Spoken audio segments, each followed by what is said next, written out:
at a used car dealership. To get tips, free financial counseling, or to file a complaint, visit nyc.gov/DCA or call 311. Remember, for more information about New York City government services, dial 311. We are everywhere street homeless New Yorkers are. We are out 24/7, 365 days a year. In every borough. And we're committed to finding every person living on the streets. Stability and permanent housing can be a reality. But it can take anywhere from 1 to 200 contacts to bring someone indoors. It's not easy, but changing lives never is. If you see someone in need, please call 311 or use the 311 app. Hi, I'm Joe Esposito, Commissioner of New York City Emergency Management. Have you been notified? Notify NYC, the city's free emergency notification system, gives you real-time updates on emergencies in the 5 boroughs. It's the information that you need the way you want to receive it. Visit nyc.gov/notify or call 311 to register. You can also follow us on Twitter at NotifyNYC. Get notified today.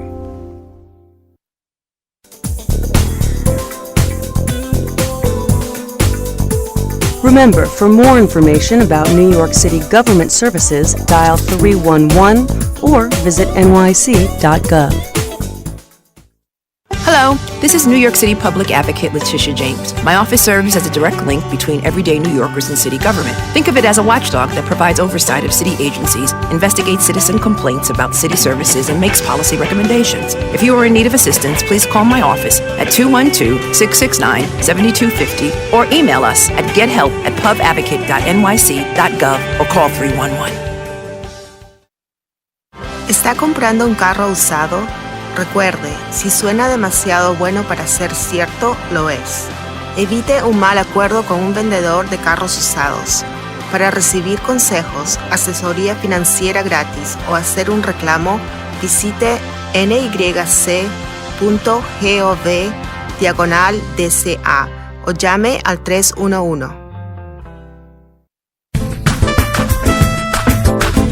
Remember, for more information about New York City government services, dial 311. Hi, I'm Roy Mogolansky, Executive Director of the City of New York Office of Payroll Administration. City employees, did you know that when you sign up for the WageWorks Commuter Benefits Program, you'll save money on your commute to work by having funds set aside from your paycheck before taxes are taken out? So you'll pay less in taxes, up to $1,200 a year if you take mass transit alone, and up to $2,400 if parking is part of your commute. Visit getwageworks.com/NYC. I'm Department of Environmental Protection Commissioner Vinnie Sapienza. Did you know that a candy wrapper thrown on the street might end up at a nearby beach or river? Street litter can pollute local waterways and is dangerous to New York City wildlife like seals and turtles. Let's work together to keep our neighborhoods clean and healthy. Don't trash our waters. Put your trash in the nearest can or recycling bin. Visit nyc.gov/trashfreewaters to learn more.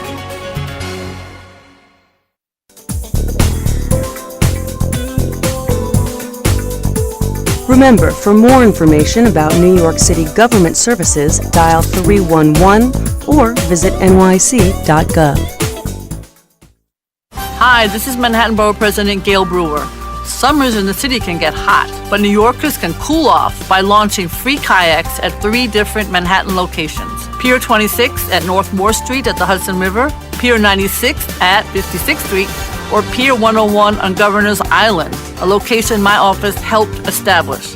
Find out more at manhattanbp.nyc.gov/kayak and happy paddling.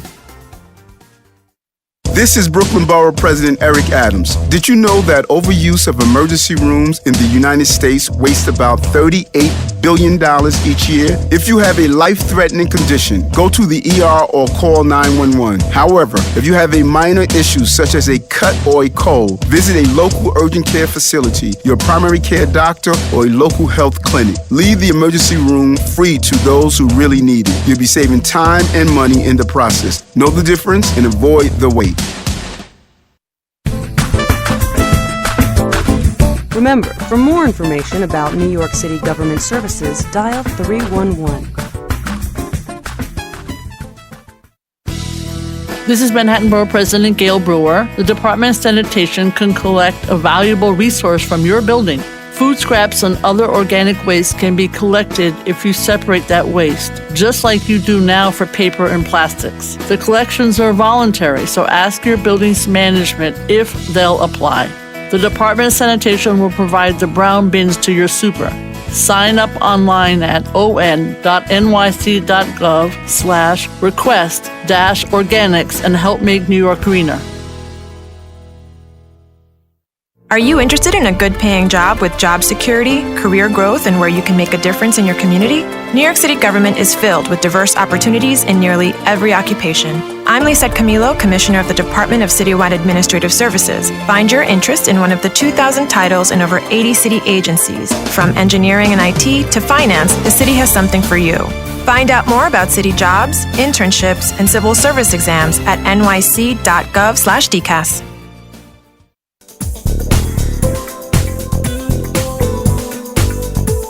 Remember, for more information about New York City government services, dial 311 or visit nyc.gov.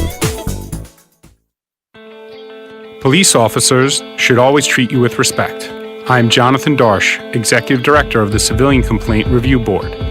The CCRB independently investigates, mediates, and prosecutes complaints of police misconduct. If you, or someone you know, has faced misconduct, file a complaint now. Learn how at nyc.gov/CCRB-complaint. Buying a used car? Remember, if it sounds too good to be true, it is. Avoid a bad deal at a used car dealership. To get tips, free financial counseling, or to file a complaint, visit nyc.gov/DCA or call 311. Remember, for more information about New York City government services, dial 311. We are everywhere street homeless New Yorkers are. We are out 24/7, 365 days a year. In every borough. And we're committed to finding every person living on the streets. Stability and permanent housing can be a reality. But it can take anywhere from 1 to 200 contacts to bring someone indoors. It's not easy, but changing lives never is. If you see someone in need, please call 311 or use the 311 app. Hi, I'm Joe Esposito, Commissioner of New York City Emergency Management. Have you been notified? Notify NYC, the city's free emergency notification system, gives you real-time updates on emergencies in the 5 boroughs. It's the information that you need the way you want to receive it. Visit nyc.gov/notify or call 311 to register. You can also follow us on Twitter at NotifyNYC. Get notified today.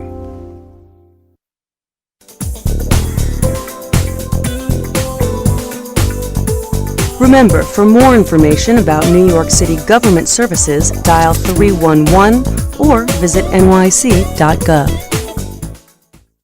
Hello, this is New York City Public Advocate Letitia James. My office serves as a direct link between everyday New Yorkers and city government. Think of it as a watchdog that provides oversight of city agencies, investigates citizen complaints about city services, and makes policy recommendations. If you are in need of assistance, please call my office at 212-669-7250 or email us at gethelp@pubadvocate.nyc.gov or call 311. ¿Está comprando un carro usado? Recuerde, si suena demasiado bueno para ser cierto, lo es. Evite un mal acuerdo con un vendedor de carros usados. Para recibir consejos, asesoría financiera gratis o hacer un reclamo, visite nyc.gov/DCA o llame al 311. Remember, for more information about New York City government services, dial 311.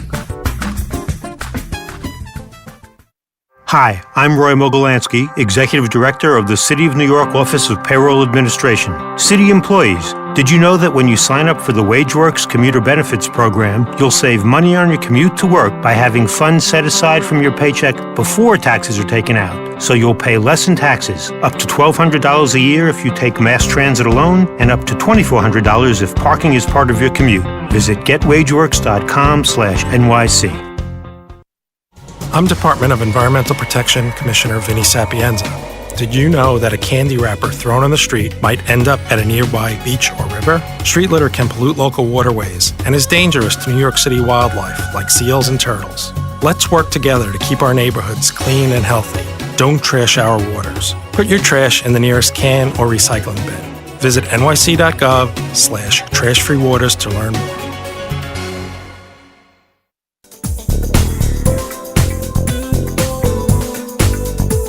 Remember, for more information about New York City government services, dial 311 or visit nyc.gov.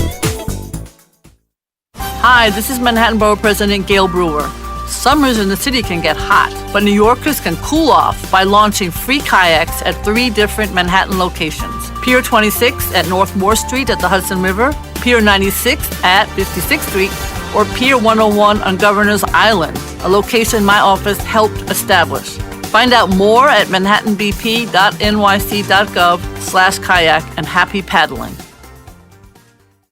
This is Brooklyn Borough President Eric Adams. Did you know that overuse of emergency rooms in the United States wastes about $38 billion each year? If you have a life-threatening condition, go to the ER or call 911. However, if you have a minor issue such as a cut or a cold, visit a local urgent care facility, your primary care doctor, or a local health clinic. Leave the emergency room free to those who really need it. You'll be saving time and money in the process. Know the difference and avoid the wait.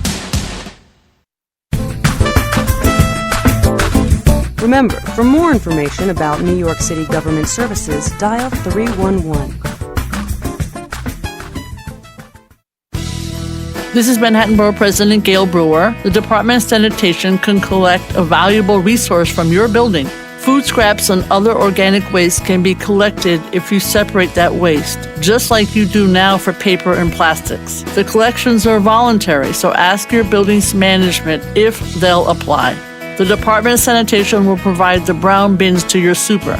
Sign up online at on.nyc.gov/request-organics and help make New York greener.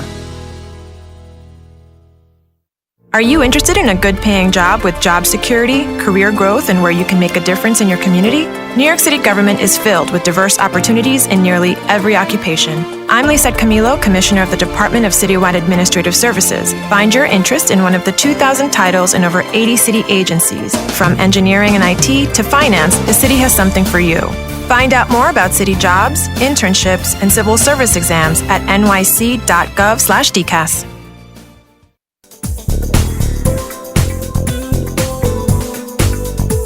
Remember, for more information about New York City government services, dial 311 or visit nyc.gov. Police officers should always treat you with respect. I'm Jonathan Darsh, Executive Director of the Civilian Complaint Review Board. The CCRB independently investigates, mediates, and prosecutes complaints of police misconduct. If you, or someone you know, has faced misconduct, file a complaint now. Learn how at nyc.gov/CCRB-complaint.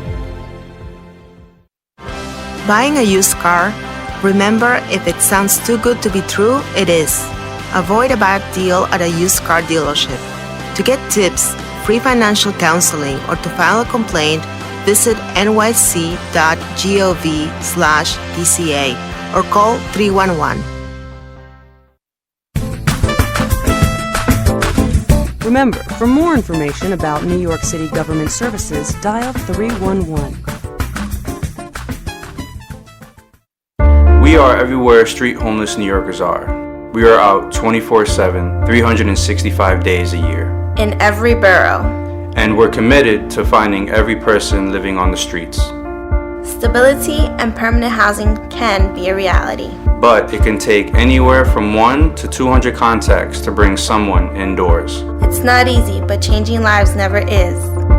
If you see someone in need, please call 311 or use the 311 app. Hi, I'm Joe Esposito, Commissioner of New York City Emergency Management. Have you been notified? Notify NYC, the city's free emergency notification system, gives you real-time updates on emergencies in the 5 boroughs. It's the information that you need the way you want to receive it. Visit nyc.gov/notify or call 311 to register. You can also follow us on Twitter at NotifyNYC. Get notified today.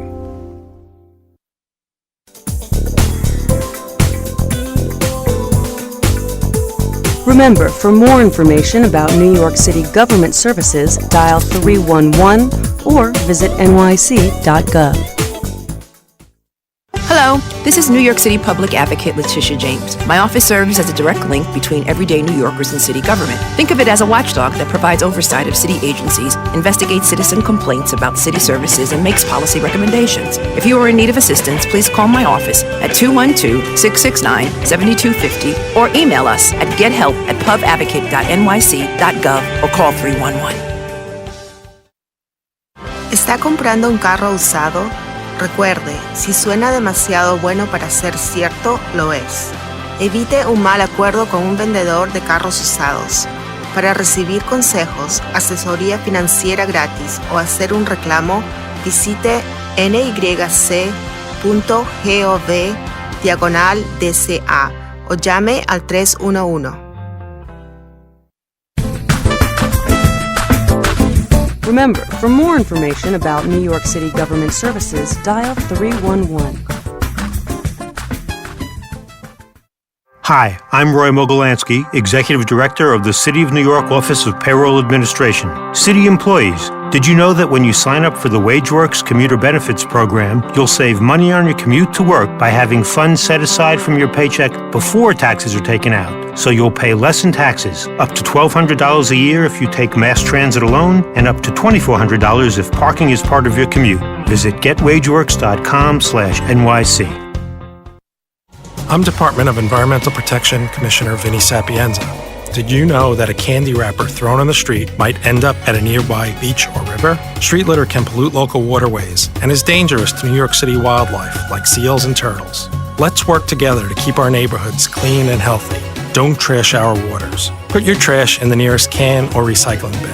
Visit nyc.gov/trashfreewaters to learn more.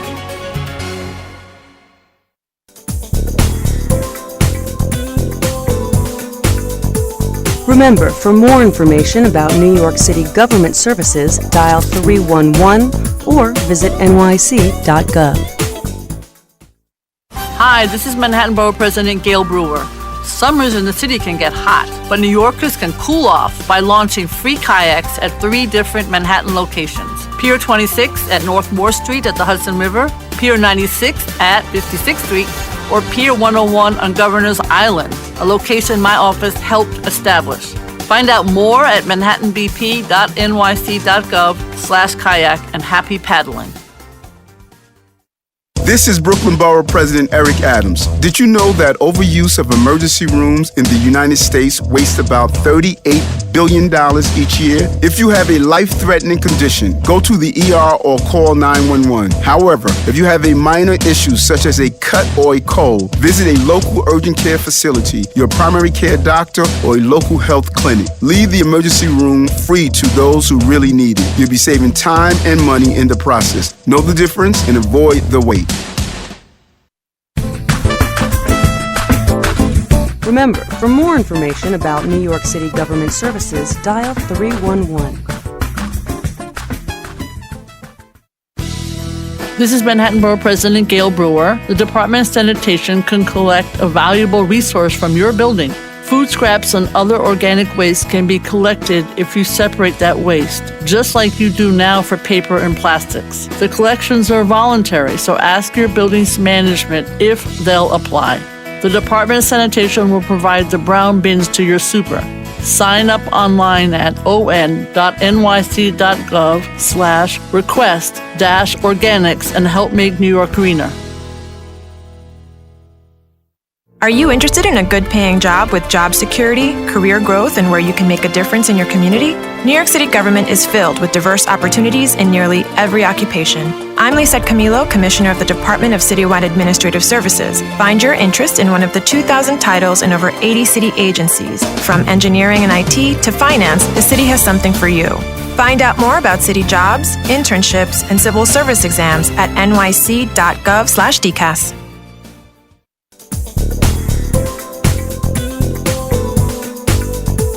Remember, for more information about New York City government services, dial 311 or visit nyc.gov. Police officers should always treat you with respect. I'm Jonathan Darsh, Executive Director of the Civilian Complaint Review Board. The CCRB independently investigates, mediates, and prosecutes complaints of police misconduct. If you, or someone you know, has faced misconduct, file a complaint now. Learn how at nyc.gov/CCRB-complaint. Buying a used car? Remember, if it sounds too good to be true, it is. Avoid a bad deal at a used car dealership. To get tips, free financial counseling, or to file a complaint, visit nyc.gov/DCA or call 311. Remember, for more information about New York City government services, dial 311. We are everywhere street homeless New Yorkers are. We are out 24/7, 365 days a year. In every borough. And we're committed to finding every person living on the streets. Stability and permanent housing can be a reality. But it can take anywhere from 1 to 200 contacts to bring someone indoors. It's not easy, but changing lives never is. If you see someone in need, please call 311 or use the 311 app. Hi, I'm Joe Esposito, Commissioner of New York City Emergency Management. Have you been notified? Notify NYC, the city's free emergency notification system, gives you real-time updates on emergencies in the 5 boroughs. It's the information that you need the way you want to receive it. Visit nyc.gov/notify or call 311 to register. You can also follow us on Twitter at NotifyNYC. Get notified today.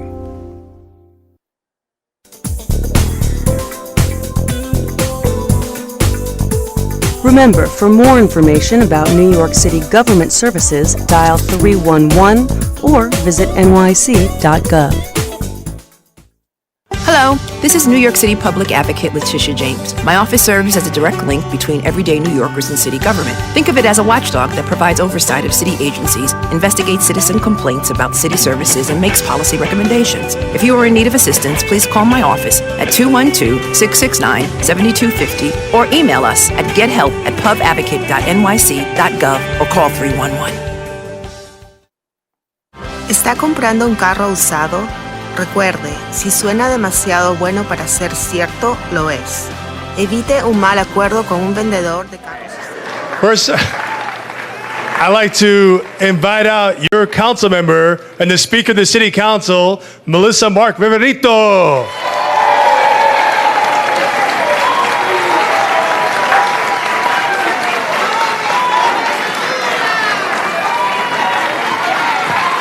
And your mayor, Bill de Blasio.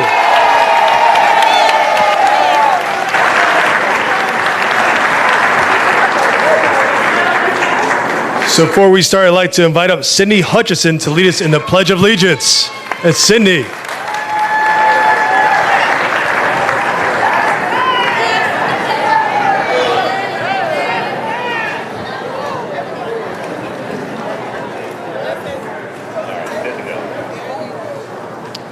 I pledge allegiance to the flag of the United States of America and to the republic for which it stands, one nation, under God, indivisible, with liberty and justice for all. Excellent. Thank you, Cindy. Let's hear it for Cindy Hutchison. All right, I'd like to thank some of our co-sponsors this evening. Manhattan Community Board 11, East Harlem Community Alliance, Manhattan North Council of Presidents, the 23rd, the 25th, and the Police Service Area 5 Precinct Councils. All right, so I'd like to invite some of our special guests who are here this evening to give brief greetings. Let's start off with State Senator Jose Serrano. Thank you very much. It's a pleasure to be with you, Mayor, and our speaker, Melissa Mark-Viverito. Thank you so much for having me and for having this wonderful town hall meeting. This really gives our community here in East Harlem the opportunity to talk about the issues that they care deeply about and hear answers directly from the city. So happy to be joined with my colleagues in government here and all the community leaders and the NYPD, and I'm very grateful for all of their support and looking forward for a wonderful discussion. Thank you. Thank you, Senator Serrano. Now I'd like to invite up State Senator Brian Benjamin.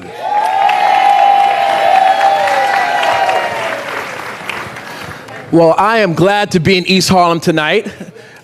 This is a great moment because this is the time when democracy is at work. We have our mayor here, we have our speaker of the city council here, and we have all of our elected officials here to hear about your concerns.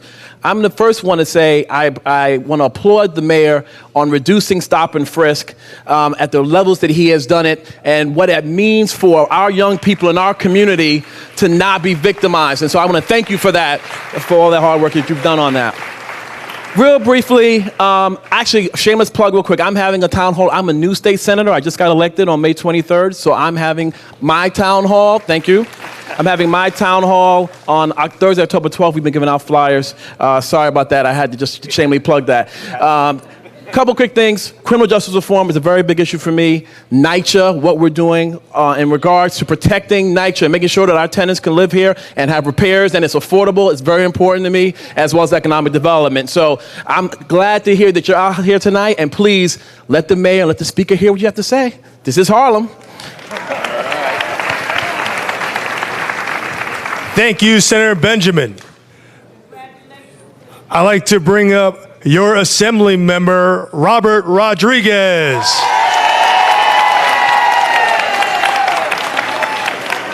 Thank you, Mr. Mayor.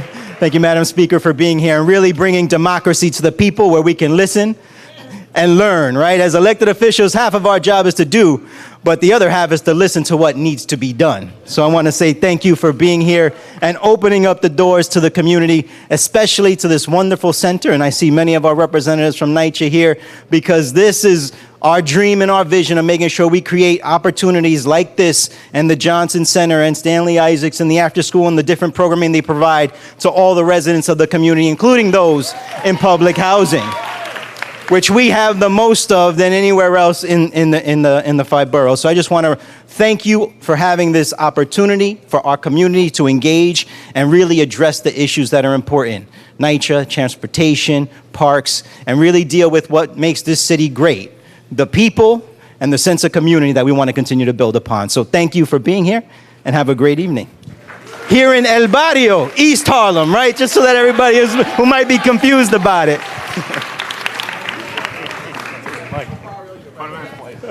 It's a rookie mistake. I know. Now, I'd like to invite up Councilmember Bill Perkins. Good evening, good evening, good evening, good evening. It's always good to come back home to El Barrio, East Harlem. Felicidades a todo. Good evening to everyone. It's wonderful to be with you. It's going to be an exciting night. Now, we don't want you to be restrained. We don't want anybody acting shy tonight. You got something on your mind? Shout it out. Let me hear you say, shout it out. Shout it out. Because this is El Barrio. We speak loud when necessary, but we also listen. And we have a wonderful panel, a bunch of elected officials from the neighborhood who are anxious to hear from you. And so I'm not going to speak much longer because I want to hear what you have to say. Thank you so much. Hey, and the mayor is in the house along with my speaker. Hola. How are you? I'm good. How are you? Good to see you. Thank you. Thank you, Councilmember Perkins. And I have some co-hosts who I forgot, so let me mention them because they're very important. These are our hosts of the evening: the Johnson Community Center, Greg Morris, Executive Director of Stanley Isaac Center; Esther Grant Walker, Director of the Johnson Houses Cornerstone Program; and Ethel Velez, President of the Resident Advisory of Johnson Houses. And now with that, I'd like to bring up your host for this evening, the Speaker of the City Council, your council member, Melissa Mark-Viverito. Thank you. Good evening, buenas noches, el barrio, East Harlem. I'm going to be very brief because obviously, you know, the mayor wants to spend as much time as possible to answer as many questions as possible. First of all, I want to thank all of the commissioners, all of our police officers, all of our representatives from the different city agencies that are here. They're going to help answer the questions that you may have. But obviously, thank you to the mayor for holding this town hall here and making himself available to all of us to answer questions that are important. It has been an incredible pleasure for me to serve as your representative. Now I'm completing my term, 12 years, representing this district. I don't live too far from here and fighting on the issues that we all care about so deeply. I'm also very happy that I'm joined here also by the council member-elect, Diana Ayala, who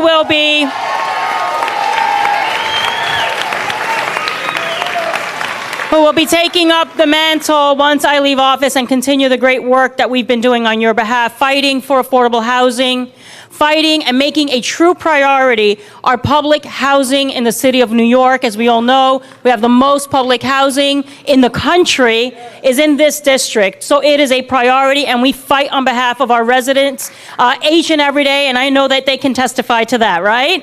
And so we have a lot of issues, the quality of life, all of that. You're going to ask the questions, the mayor's going to answer you, but we are here to hear from you tonight. So with that, I will not say much more. I want to thank the mayor for his partnership, in particular for something that is very personal to me, which is what is happening to Puerto Rico right now. It is truly an atrocity. The lack of response, I think, that is happening. We do not have enough response and aid that is going, and people are literally dying. So thank you to the mayor for his partnership, for having people there, for providing aid. All of you that have been donating, thank you. We're going to make sure that we continue to put pressure. So your partnership and your friendship, Mr. Mayor, these past 4 years has been very instrumental in me being able to be effective for my constituents and representing them to the best of my ability. And it has been an incredible honor to be able to represent this community the past 12 years. And so with that, thank you, Mr. Mayor. I will leave you we're going to answer questions. You're going to have questions. We'll shout you out so you can ask your questions. And welcome, Mr. Mayor Bill de Blasio.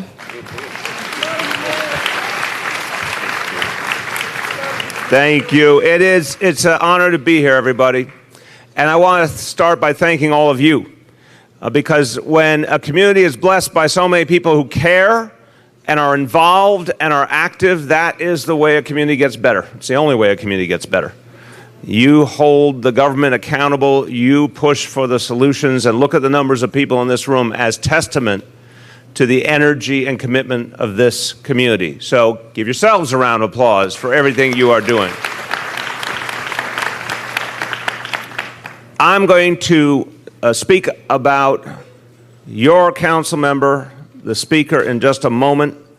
I particularly want to talk about what she has been doing for Puerto Rico, but also the partnership that we've had for 4 years. But first, I want to thank all the other elected officials who are here, and I want to tell you that I've gotten to see them in action. The leaders from this community who represent you in Albany, I have called upon many times to defend the interests of this neighborhood and of New York City. And I have to tell you, they have all risen to the challenge. I've had the honor of working for years and years with Senator Serrano. We go back to the city council together. For years with Assemblymember Rodriguez. They have both answered the call many times, and they have been fantastic partners in Albany. Now, the rookie here, he's showing a lot of promise. Senator Brian Benjamin, we are so happy that you're in the role you're in, and thank you for what you've done already. And then Councilman Bill Perkins and I, we go back forever and a day. We went into the city council together, and he has been one of the great progressive voices in this city for a long time. Let's thank all of your elected officials for everything they do. And I appreciate what the speaker said about the folks who work in our city government. And I have to tell you, one of the great privileges I've had over the last 4 years is getting to see all of these people do their job, because they're very, very dedicated public servants. I want to first thank the leaders of the NYPD who are here with us, and all the men and women of the NYPD. And we will talk about their extraordinary success. But I also want you to make sure you recognize that here are the leaders of many of the most important agencies of the city government, right here. The people who run so many of the things that affect your lives.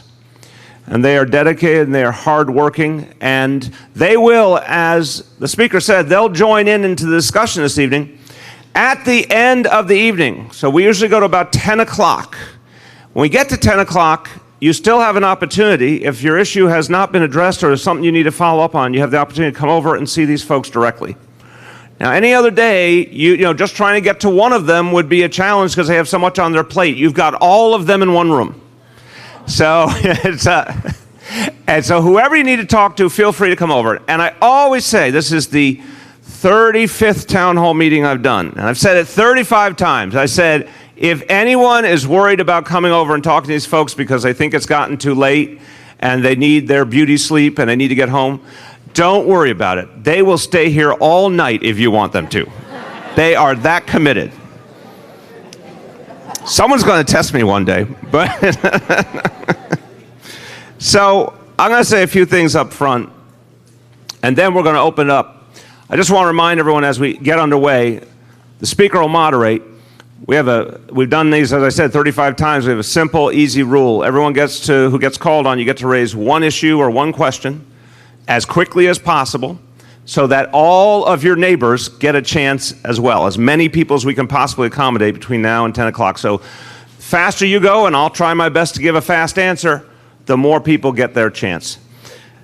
I said I wanted to say something about the speaker, and it's very important to me to say this. So 4 years, we've served shoulder to shoulder, and we've been kindred for a long time before that. We're going to look back at her leadership of the City Council and think of it as a golden age in terms of how much got done for tenants, how much got done in terms of criminal justice reform, how much got done for affordable housing, so many things, you know, and a big reason why the city has gotten safer and safer is because this speaker and this council led the way in putting 2,000 more officers on patrol in the streets of the city to make us all safe.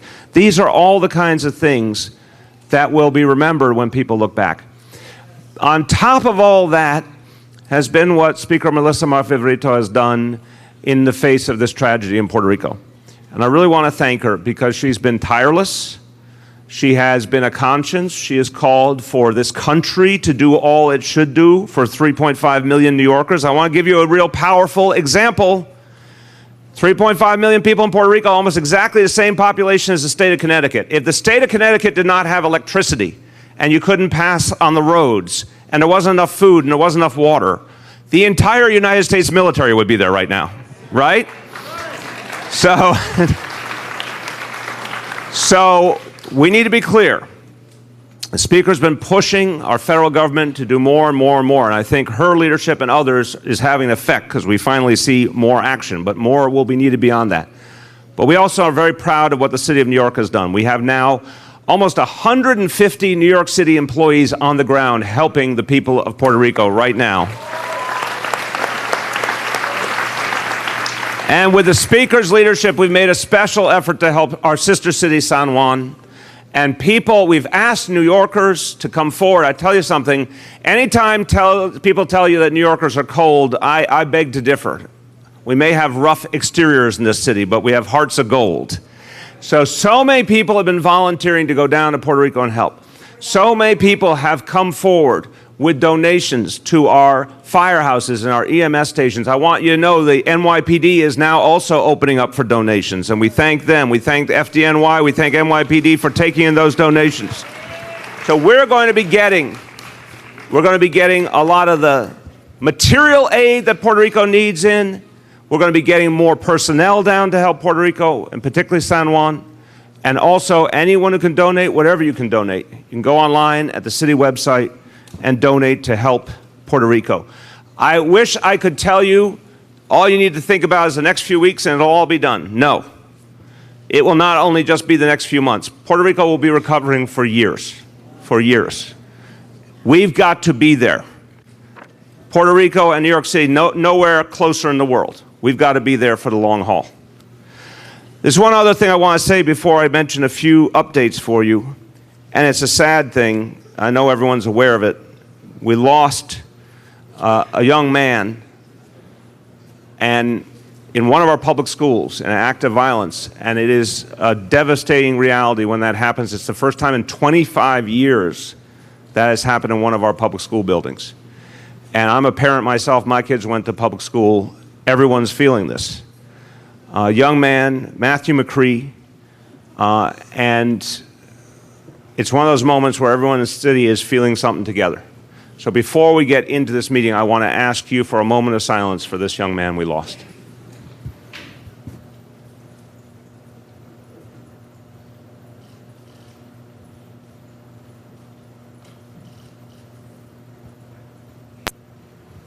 Thank you very much.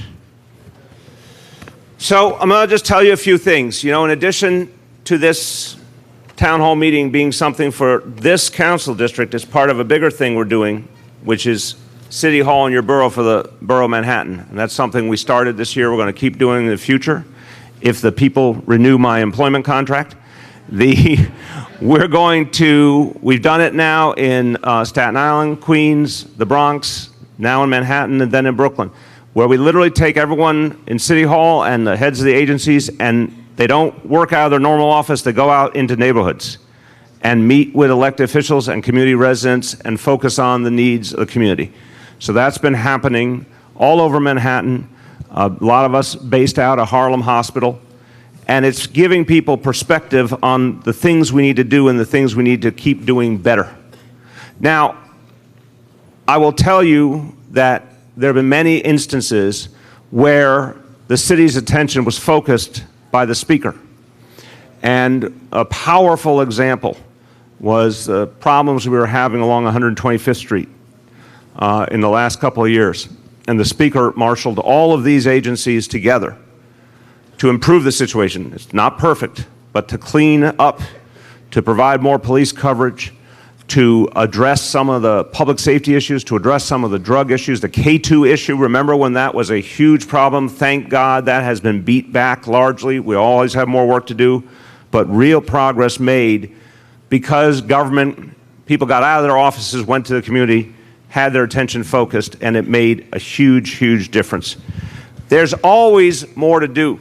I want to give you a small example that at a site that was a particular sensitive point, 125th and Park, right there below the viaduct, there's still been a lot of community concern that people don't feel safe enough because it's not well lit enough.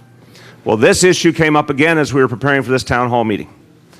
And so, because we knew the speaker has been demanding answers, literally today, lighting was put in at 125th and Park. You go there now, you're going to see a lot more lighting.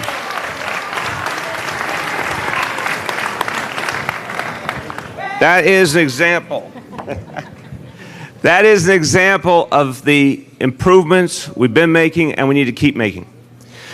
We are constantly looking to provide better opportunities in public spaces, our parks, for our kids, our seniors, our families, for everyone. And so we have a community parks initiative which focuses on making sure a lot of parks that aren't the famous big parks also get a lot of help. And we've upgraded in this community White Park, and we're adding improvements to Playground 103 Playground 103, love that title. And we'll be adding improvements at James Weldon Johnson Park right next door here. So these parks will all be getting new playground equipment, resurfacing of the basketball and handball courts, and more accessibility for people with disabilities. That is all coming and will be done by early next year. I'll be back. You'll come and check. You'll go on an inspection tour. We also know there's been some real concerns raised, particularly around Jefferson and Johnson houses, about the sidewalks, and the sidewalks not being in a good state of repair. So we have given the order to the Department of Transportation, which runs our sidewalks. They will start the process immediately of fixing these sidewalks. They will be done by the end of the year.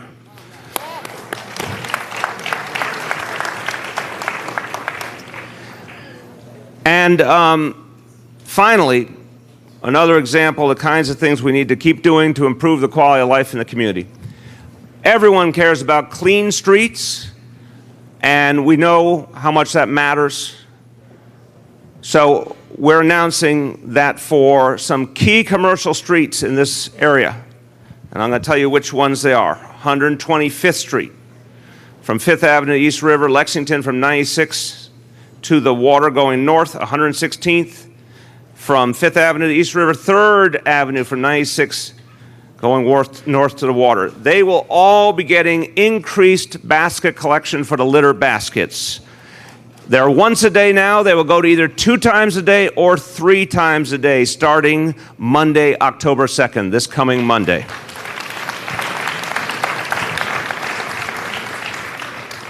So that's before the town hall meeting even started.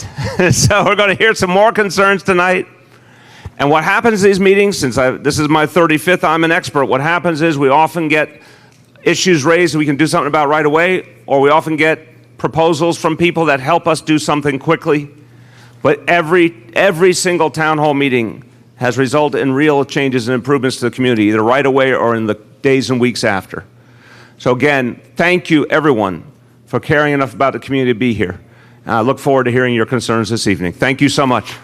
Thank you, Mr. Mayor, for that update. We're going to jump right in. I'm going to call on a couple of people. First, obviously, we are here at Johnson Center, and the wonderful resident leader here, Ethel Velez, fights so hard on behalf of the public housing residents here. And this center was something that she fought for so many years. And we've been working with Shola and NYCHA on continuing to improve this space. And I'm glad that we were able to put in $875,000 this year to continue to improve this space, which is such an asset to the community. So Ethel, why don't you share with us? I think Ethel's over here, right?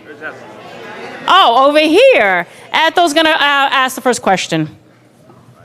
Good evening, everyone. I'm glad to see a full house here. I want to say to all our presidents, our leaders, how many NYCHA folks are here? Okay, so you're going to hear our voice tonight. And so I really appreciate the fact that you are here. And of course, Melissa knows that I love her more than she would ever know, because she's done so many things in this community. And for those who don't think so, they just need to go back into history to see what happened before she came. So my question to you, Mr. Mayor, there's a mayor's plan. There's $10 million that you're giving for private affordable housing, and only $1.5 billion to preserve NYCHA. My request is, can we have more funds for public housing? Because public housing at this point is the only low-income housing that we do know. And if we're talking about preserving public housing, then we need monies too. It's more money than what the folks who are building new housing. Thank you.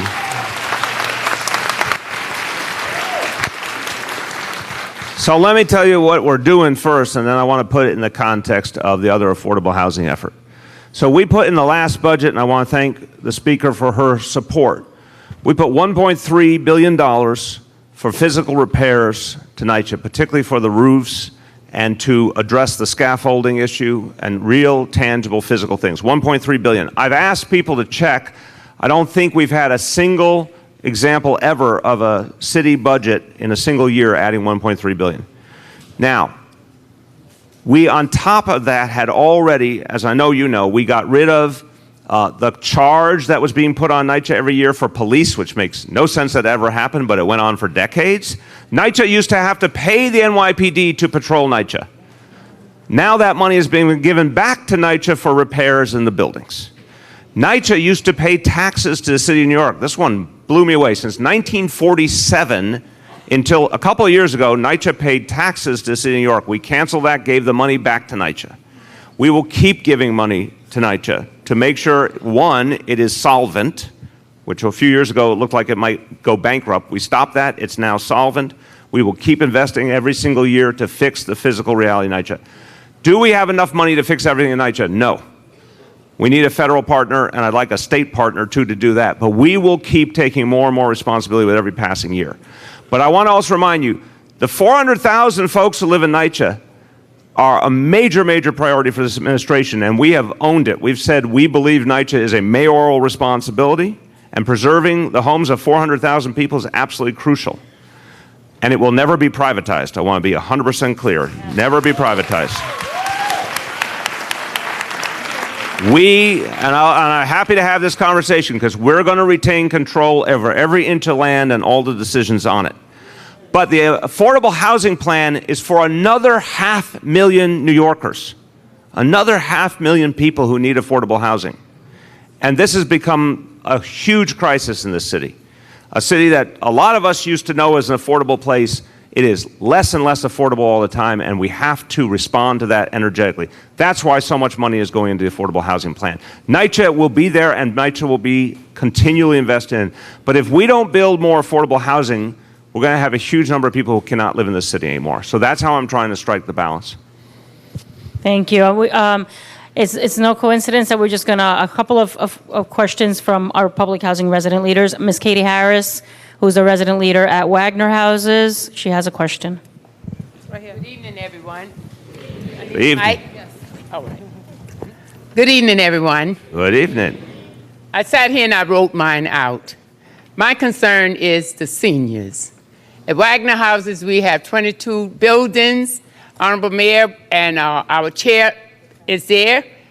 We have approximately 10,000 residents. We have a senior program that's in a room where if 2 wheelchairs come in there, you can maybe get another 8 or 9 people. What I'm asking is for a development as large as Wagner, with that many people, and you break it down to 1/4, it is seniors, elderly, physically challenged people. And they need a place to come out so that they don't spend their life just peeping out of a window. We have a space on the grounds of Wagner, Honorable Mayor and our dear Chair, on the grounds of Wagner, and I would like for that to be looked into again, to turn it over so that these people can come out, live, laugh, and enjoy life. Beautifully said. No, wait, stay with that. We got a one per person, because that's... Thanks to our city councilwoman, she has kept Wagner open with that one room for the last 4 years. There you go. Thank you. Thank you for your question very much. Okay. When a town hall meeting, I try and give people very clear answers.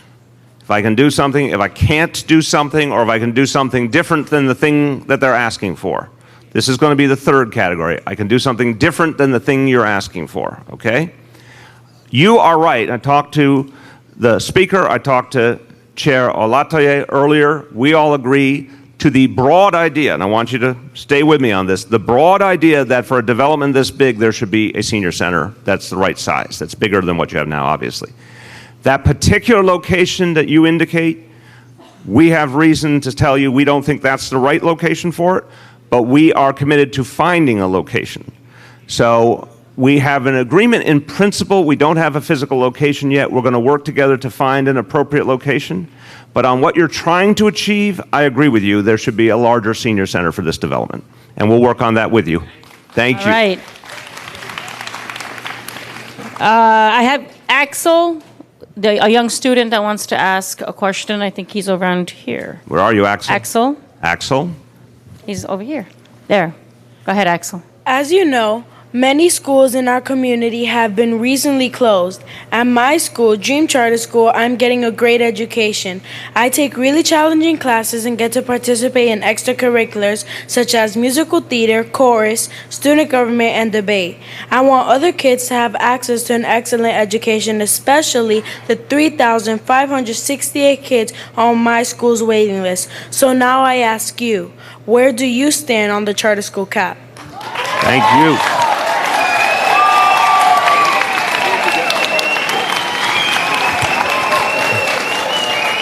Axel. Well asked, Axel. I want to know if Axel's doing all these extracurricular activities, when do you find time to sleep, Axel? So thank you, and thank you for a great question, but also I admire all the things you're doing, and we need more young leaders coming up like you. Let's give him a round of applause.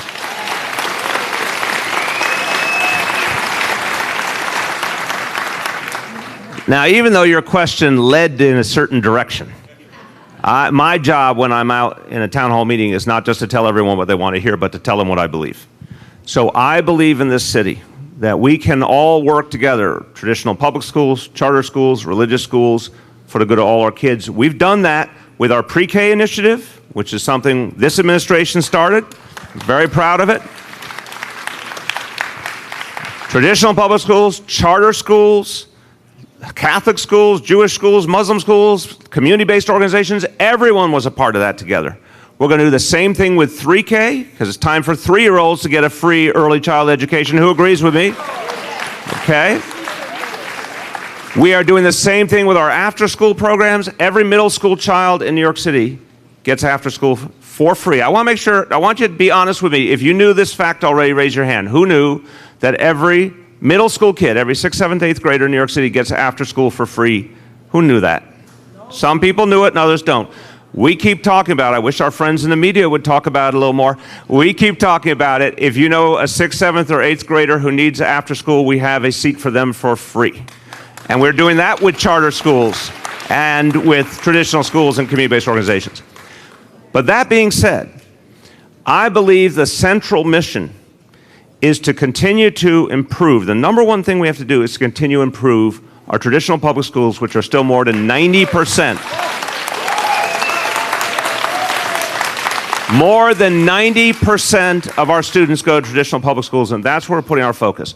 So the honest answer, I really respect your question. The answer is no, I don't think we should take away the cap. I think the cap is there for a reason. But we can work cooperatively with charters. I've toured your school. It's a great school. We've worked with your school to help it, and I think we can all keep working together. Thank you. One more quick question, and then I'm going to start going by sections. I think that's what I'll do. I think Felipe Ventehat from Civitas has a question. Thank you. Madam Speaker, first I wanted to thank you for your service to our community. It's been very unique, and we're sure that with your continued leadership in this community, we will continue to thrive. Mayor de Blasio, bienvenido al barrio. Yeah, hold it up close to your mouth. Yes. And tell me your concern or question. It looks like you got a speech there. I'm worried. No, it's short. My name is Felipe. My name is Felipe Ventehat, and I was born in Puerto Rico and raised in East Harlem. Yes. So I've got a tale of two cities that have been affected by floods. We all are aware of what's currently happening in Puerto Rico, but 4 or 5 years ago, we had Superstorm Sandy, yes, which flooded East Harlem from 96th to 125th Street and all the way to 2nd Avenue. Yep. So from Civitas's point of view, we're concerned about resiliency and the rebuilding of the East River Esplanade and the pier at 107th Street. Yep.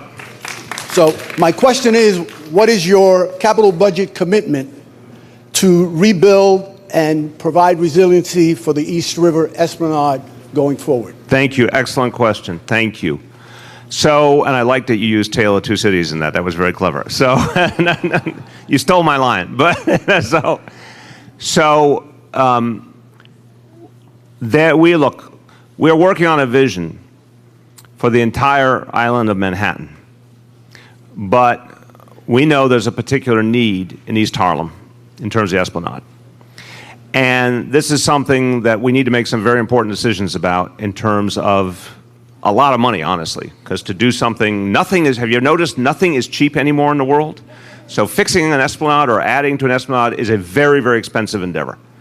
But it's something I'm very focused on. And when we do it, to your point, when we do it, it's not just to create a community amenity and open space, but it becomes a resiliency measure also. This is something we'll be talking about in the coming weeks because there's been a major, major community-based effort underway around the question of the rezoning that is focusing the city government, the entire city government, on what the priorities are going forward for East Harlem and what level of investment we can put together for East Harlem. So this is going to be in the center of that discussion to determine what the shape of things will be in the future. And I want to say, I'm sure we'll talk further about the rezoning in the course of the evening, but one thing I can say, having been in city government over many years, this is a once-in-a-generation opportunity to maximize investment in the community. So the Esplanade is an example, something that, pieces that were not kept right and other pieces don't even exist. This is a chance to right that wrong and to marshal the resources of the city, but that will be right in the middle of that discussion around the rezoning. All right, I'm going to ask any on this section here, hands up. I think I saw the blue cap. I saw your hand first, so I want to raise your. Excuse me. Wait, who you got? I'm sorry. Right here or in the back? I'm sorry. In the back? There you go. Buenas noches, mi nombre es Adelina Nájera y estoy aquí representando a los vendedores ambulantes. Antes que nada, quiero agradecerle mucho a Melissa. Ella nos ha apoyado mucho y mi pregunta es hacia usted sobre los stickers. ¿Usted se compromete con nosotros? So she's a street vendor, and she's obviously concerned with the licensing and permits. There has been no increase in the permits. Los permisos, ella está hablando de los permisos. So there is obviously a conversation about wanting to expand the number of permits, and there is legislation in the council to that effect. So exactly, the speaker has raised this issue to me about 50 times, and we have been working closely together. But what I say again at meetings, I like to tell people exactly what I believe. If we increase the number of permits, we have to, at the same time, create real enforcement so that only those who have permits are allowed to do the work, really clear rules, and we have to make sense of the concerns of the bricks and mortar stores, the physical stores that are concerned about some kind of balance in the equation, meaning where can vendors be and where they can't be. All of those issues need to be part of, in my opinion, whatever we come up with. But a lot of work is going into trying to resolve that and have a piece of legislation soon that can address those issues. it's a very important issue for me personally. We know this. We'll hear more about it. All right, I'm going to take this section here. If somebody's hand up. Right here. Yes. Hold on one second. Hi. So I live in the Polo Grounds, and we're infested with raccoons. So this is because people that live there and work there continue to bring garbage downstairs to the fronts of the buildings. I've raised this issue for 2 or 3 years now. I've been screaming about raccoons. And I've been emailing the chair the pictures of those raccoons and that garbage. Every Sunday I send out emails. So, but my question to you is, whose failure is it when NYCHA refuses to enforce the regulations that are put in place? Is it the police who are not ticketing these people for litter? Is it sanitation who simply doesn't come and empty these bulk bins? Or is it management who, if she cannot see the garbage, she certainly can smell it? The lobby at 2971 8th Avenue smells like some filth and foul that you don't even want to try to imagine. I think I get the picture. I'm glad I can't smell it, but I think I can visualize it. Okay, so all of us are responsible. It's less a police matter. It is more NYCHA and sanitation. But we're all responsible. We all wear the same uniform. So, Shola, you start. What can we do to fix this? So first, thank you for your comment. We have actually employed a contractor to come out and set traps at Polo Grounds. I think we've talked about this a couple of times before. We will revisit that and come back and make sure that that happens on a daily basis to really attack the issue of the infestation. That's the first issue. The issue in terms of trash, and I know that you and I have talked about this often, is, and we have set up some temporary cameras at Polo Grounds to actually try and identify those sort of repeat offenders. But ultimately, we really do rely on people to follow the posted rules as to where trash should be posted. You know, because I know you know, our staff spend almost 60% of their day moving trash and cleaning hallways. So this is where we have to partner together. Now, in terms of the pickups, we work very closely with our colleagues at SDNY and sanitation, DSNY. DSNY. And if there are additional pickups that we need to schedule there, we'll talk to our commissioner. All right, so for the most part, this is a sanitation commissioner, in case you don't know, Catherine Garcia. I'm all about garbage snow. That's what I do. And I have groupies occasionally. But for the New York Housing Authority, the Department of Sanitation actually provides primarily call-on service. So the material goes to big containers, and when it's full, we will come pick it up. And so that usually happens 4 or 5 days a week, depending on the development and how much material is coming. Bulk is slightly different. Bulk is handled by a private contractor, is not handled directly by the Department of Sanitation. Okay, but wait, I'm interrupting you. So far, I listen so you asked a really good question. Now, I listen hoping these very good public servants give me and you an answer that is totally clear. And I know they're good people, but I'm not hearing the kind of answer that makes me feel like the problem is going to be solved. So, let's go farther here. So, what would it take to solve this problem?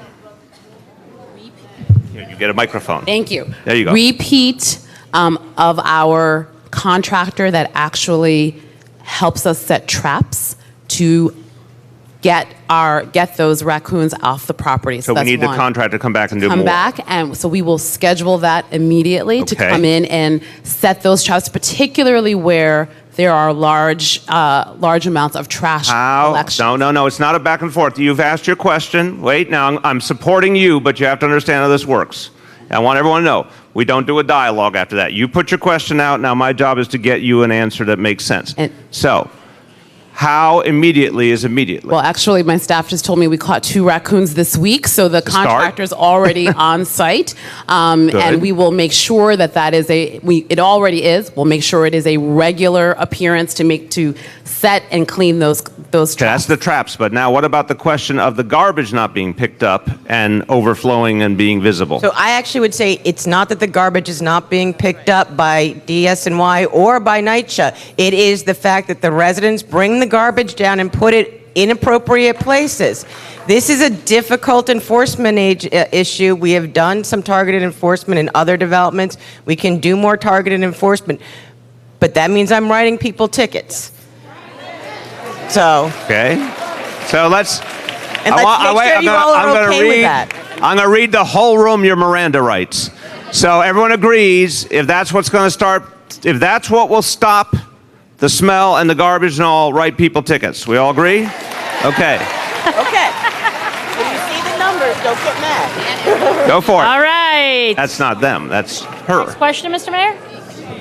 Okay. We're going to do some aggressive follow-up. Just as I indicated, I am going to go by sections. I'm just going to take one question at a time, and then just keep coming around. So I know this gentleman here has been standing. Yes, question. First of all, I want to just give God the praise, the thanks, and the glory for just giving me another day. Amen. I just want to say this, and it's going to take me 30 seconds to say what I have to say. Father 4, been crying all day, probably will be crying tomorrow. That murder that took place, that's the age of my sons prior to going to college. My name is Dennis Raheem Watson. I am the chairman of the Black Fathers Against Gun Violence Task Force in this town. I have lived in NYCHA homes. I'm a graduate of Harlem Prep, 135th Street, Dr. Edward Carpenter, Queen Mother Moore. I am thankful. Let me give you the question. We need a 7-day-a-week intervention, conflict resolution, because mothers cannot afford funerals for their kids. They don't even have monthly money for subway fares. We need to get folk in their communities, going into the schools, volunteering, and I volunteer to go in and speak to these young folks because the Temptations said it best. Okay. And they said they got sunshine on a cloudy day. When it's cold outside, they got the month of May. We got to bring sunshines back to mothers and fathers. Thank you. Losing a Thank whole you. generation of young folks to nonsense. The one thing I want to say very quickly to this is one of the things we have seen is making a huge impact in this city in reducing gun violence and reducing shootings is the Cure Violence movement. And I want to commend everyone, and it's called the Crisis Management System. It's called Gang Interrupters. Yeah, anyone who's a member, stand up so we can prod you. There we go.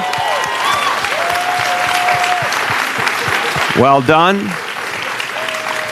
So, in light of the point the gentleman raised, this is what both the City Council and the Mayor's Office, we're investing more and more in these good young people who have done extraordinary work, helping keep young people away from violence, away from weapons, away from the wrong path. It's making a big difference. There is a mutual respect now between the Cure Violence movement and the NYPD, and that's also important. And this movement, I think, as we have invested more and more, and the great work they've done on the ground, is changing the lives of thousands and thousands of New York City young people. So this is one of the ways of the future, right there, right there. And I'll say, you know, because I'm really proud of the work that we've done jointly, obviously, with the administration in investing more. You know, wherever there is a Cure Violence program, and they have a very specific geographic area that they target, the shooting incidents go down dramatically. Right, so we know this. We've seen the numbers in East Harlem. We also have a Cure Violence program in the South Bronx part of the district. So we want to see those Cure Violence programs expanded and in more neighborhoods and in more precincts. They really do work, and you guys are definitely partners in making sure that our numbers go down, so thank you. All right, question section over here. Anybody here? No, okay. All right, I can't, ma'am, that light is blinding me a little bit. Okay, that's all right. Maybe you want to. All right, question. Okay, so my question in regards to the trash is that I have a total of 7 children. Not all of them live with me, only 3 of them, that they're just teenagers. And just because that they will take out the trash and put it in places where it's not supposed to be, I hope you guys do catch them and give them the ticket and let them do community service, because it's not gonna be my fault that I brought the trash out there. I'm not going to take the fall. Sorry. Okay. Just move on. All right, so then over here. All right, let me get you. If you want to please, as you take the mic, please introduce yourself as well. Let us know your name. Thank you. You ready? Okay, yeah. Please. My name is Rosemarie Figueroa Hamid. I live on the Lower East Side of Manhattan. You said that you were not going to go through the process of privatizing New York City Housing Authority. Correct. Well, my building is private. It's across the street from Seward Park High School. Which building are you talking about? It's across the street from Seward Park High Get a School. microphone for- No repairs are being made in the building. The bathroom vents are closed. The police, housing cops, they show up. They finally got some lights in the hallways, but only because I made a big fuss about it.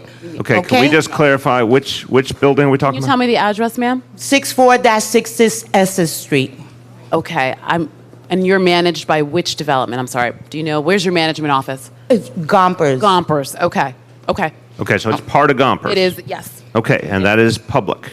That is a public. No, my building is not owned by New York City Housing Authority. It's a third party. She must be private managed. Are you managed by Kraus Management, ma'am?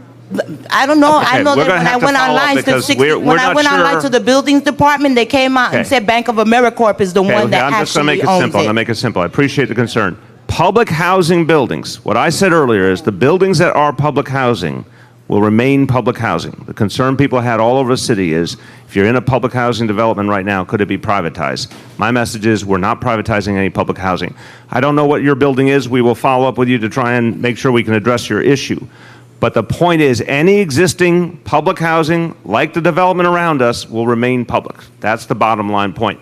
Shola will follow up with you So on your I guess specific my issues. building is not. We're going to find out. We're going to follow up with you. Confirmed it. And could you go through the process of consolidating the police, or housing police, and actual police? They need to work together, not against each other. Amen. Questions? All right, I think I saw your hand first, sir. Mr. Mayor, Ms. Speaker, why are you supporting the rezoning plans like the one in East Harlem, which will allow for the building of thousands of units of market rate housing on valuable vacant land? These market rate units will drive up the neighborhood's average rent, gentrify the neighborhoods, push families out. It seems that you are doing this with the developers who donated to your campaign in mind, not the people in the communities being rezoned. I will. So, the Speaker has not made a decision yet, so leave her out of it, in my humble opinion, because she has to judge what the final proposal is. So speak to me. I appreciate you say it seems. You're wrong, respectfully. You're dead wrong, but at least you had the dignity to say it seems rather than to pass a judgment entirely. No, I have spent plenty of time in the last 4 years taking on landlords, taking on developers. We did a rent freeze for 2 years against the interests of the landlord lobby. They sued me. We beat them in court. We have done all sorts of things that real estate industry does not like, including mandatory inclusionary housing. They never had to produce affordable housing as a mandatory legal requirement until I became mayor and she became speaker. So please, you might disagree with me on the vision, but don't look for a motive that isn't there. My reason that I believe rezoning can help is it's the way to create 1,500 units of affordable housing, meaning 1,500 affordable apartments for this community. That's enough to reach 4,000, 5,000 people who will then be able to live in affordable housing in this community. At the same time, we will protect all public housing. In fact, we have an opportunity to invest more in public housing through this rezoning in the community. We will provide a lot of the capital money the community needs for things like the Esplanade. All sorts of options are available to invest in the community. The notion that if there's some additional market rate housing, that's what's going to make the community unaffordable, I just think that's respectfully, that is a misunderstanding of everything that's already happening. The community already is facing those market pressures deeply. But nothing will change the fact that people who have affordable housing right now in NYCHA and other affordable housing buildings, in rent-stabilized housing, everyone will keep what they have. It's an opportunity for us to build new affordable housing. And I am convinced, I wouldn't do it otherwise, I'm convinced that the market rate housing is not going to change the trajectory of all neighborhoods, this one in particular, because you have more permanent affordable housing, including public housing, than any place in the city, and it's not going anywhere. So to me, this is how you get investment in the community. This is how you build long-term affordable housing. If we're not able to build more affordable housing to that scale, then a lot of people will not be able to stay here because there isn't any new affordable housing being created. That's the vision behind the rezoning. And I'll just say one thing, because I think there's a lot of misinformation that is being given to people in the community. Someone stopped me the other day and was like, well, why are you allowing this development to happen? And they were pointing to a development that's on 104th Street and Park Avenue. And I said, listen, the city has nothing to do with that. If you walk up and down this neighborhood, most of the development that you are seeing happen here is private, and the city has nothing to do with it. There is absolutely no affordable housing being built and what you see happening around us. Mandatory inclusionary housing, which we supported in the council and we did approve, mandates private owners to build affordable housing. That did not exist before, and that's important to notice, and that we supported in the council, but obviously we also went through a community planning process in the community, and we want to make sure that the vision that was laid out by the community is one that is being responded to in the application of the rezoning. So there has to be a balance, and that's really important to note. I'm going to go over here. Oh, wow, okay. I know we're going to have time, so I'm going to come back, but I did see this young woman over here standing up. I saw her first. Hi. So from before? Well, we're together. Okay, go ahead. My name is Ed Shaw. I'm currently the chairperson of the Community Advisory Board at Metropolitan Hospital. I have a dissertation, but I'm going to make it short and just ask you 3 questions. As a patient for nearly 25 years at Metropolitan Hospital, I've appreciated all the services of engagement that I've been involved in. And one of the things that I'm sort of afraid of is the closure of the hospital, and I want some type of a guarantee perhaps from you, Mr. Mayor, that Metropolitan Hospital is going to remain here in El Barrio and it's never going to close. So I've said this a lot of times, I'll say it again here. We're going to protect our public housing, our public hospitals. We're going to protect our public hospitals, and we're not going to lay off our union employees of our public hospitals. So that's the bottom line in everything we're doing. 2 simple notions. Now, I want to tell you, I'm going to give you the quick layout because I want to be very straightforward. As you've seen, we did lay off some non-union employees, some managerial level folks, because Health and Hospitals is in horrendous financial shape, absolutely horrendous shape. And it's no fault of Health and Hospitals. A lot happened because of state and federal policy that has undercut their budget constantly. We've had to pour hundreds of millions of dollars, more than everyone expected, into just to keep it afloat. I want to acknowledge and thank Stan Bresnoff, who is the CEO of Health and Hospitals, who's doing an outstanding job keeping it alive and making it strong for the future. And the message and what we've agreed on long since is union employees will have their jobs. We will, when someone leaves a job, sometimes through attrition, we will end up having to save on reducing payroll. We may have to transfer people to different Health and Hospitals facilities, but no one who's a union employee will be laid off. And the facilities we have now, we will have in the future. Now, we may put different things in. I want to be real about that. We think that some facilities right now are really underutilized and that they could have different types of specialties and different types of services that would make them much more relevant and much more accessible to the community, meaning that they could serve the community's needs better if we change the mix of functions in the hospital. But that facility is going to be there. The one curveball that we should all be very worried about is what's happening in Washington. Now, this week was a good week because the most recent attempt by the Republicans to destroy the Affordable Care Act failed yet again. And I felt really good the last couple of days. President Obama's #1 achievement had been protected once again. That felt good, right? Until I turned on the TV this afternoon and President Trump's press secretary was on, and she's in the middle answering a question, and she says, we're going to come back in the spring to try again to repeal the Affordable Care Act. The reason I'm saying that to you is everything I have pledged to, I believe in. If they repeal, God forbid, if they ever find a way to repeal the Affordable Care Act, then we're going to take a massive financial hit at Health and Hospitals, because then 1.6 million New Yorkers could lose their health insurance. And all sorts of people who go to Health and Hospitals for care will not have insurance anymore, and there won't be revenue. That's the nightmare scenario I have to be honest about. Then we're going to have to figure out something we don't even have a plan for right now. But if that does not happen, if the Affordable Care Act remains stable, then the outline I've given you of the future of all Health and Hospitals facilities, including Metropolitan, that's the game plan we're going with. Thank you. All right, over here we have, I'm going by sections, and we're going to try to get as many people as possible. Going around, we'll keep coming. Be All right, patient. well then, relax. I see the city reps here. That's what I thought it was. We will come We're back. gonna give you credit. We will come back. We're giving you credit. Crystal. All right, let's go. Hold on, if you can hold ask on. your question. Ma'am, we see Wait. you. Okay, we'll get it. You'll get it, Crystal. Crystal, you'll get it. No, You'll get we it. don't have to do All it right, now. let's ask question over here. Okay.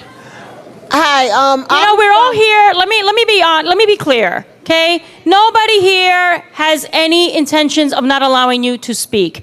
My understanding was that these two sections were city representatives. I will come back and I will allow you a question and I will allow a question over here. I'll make sure we include that in the sections.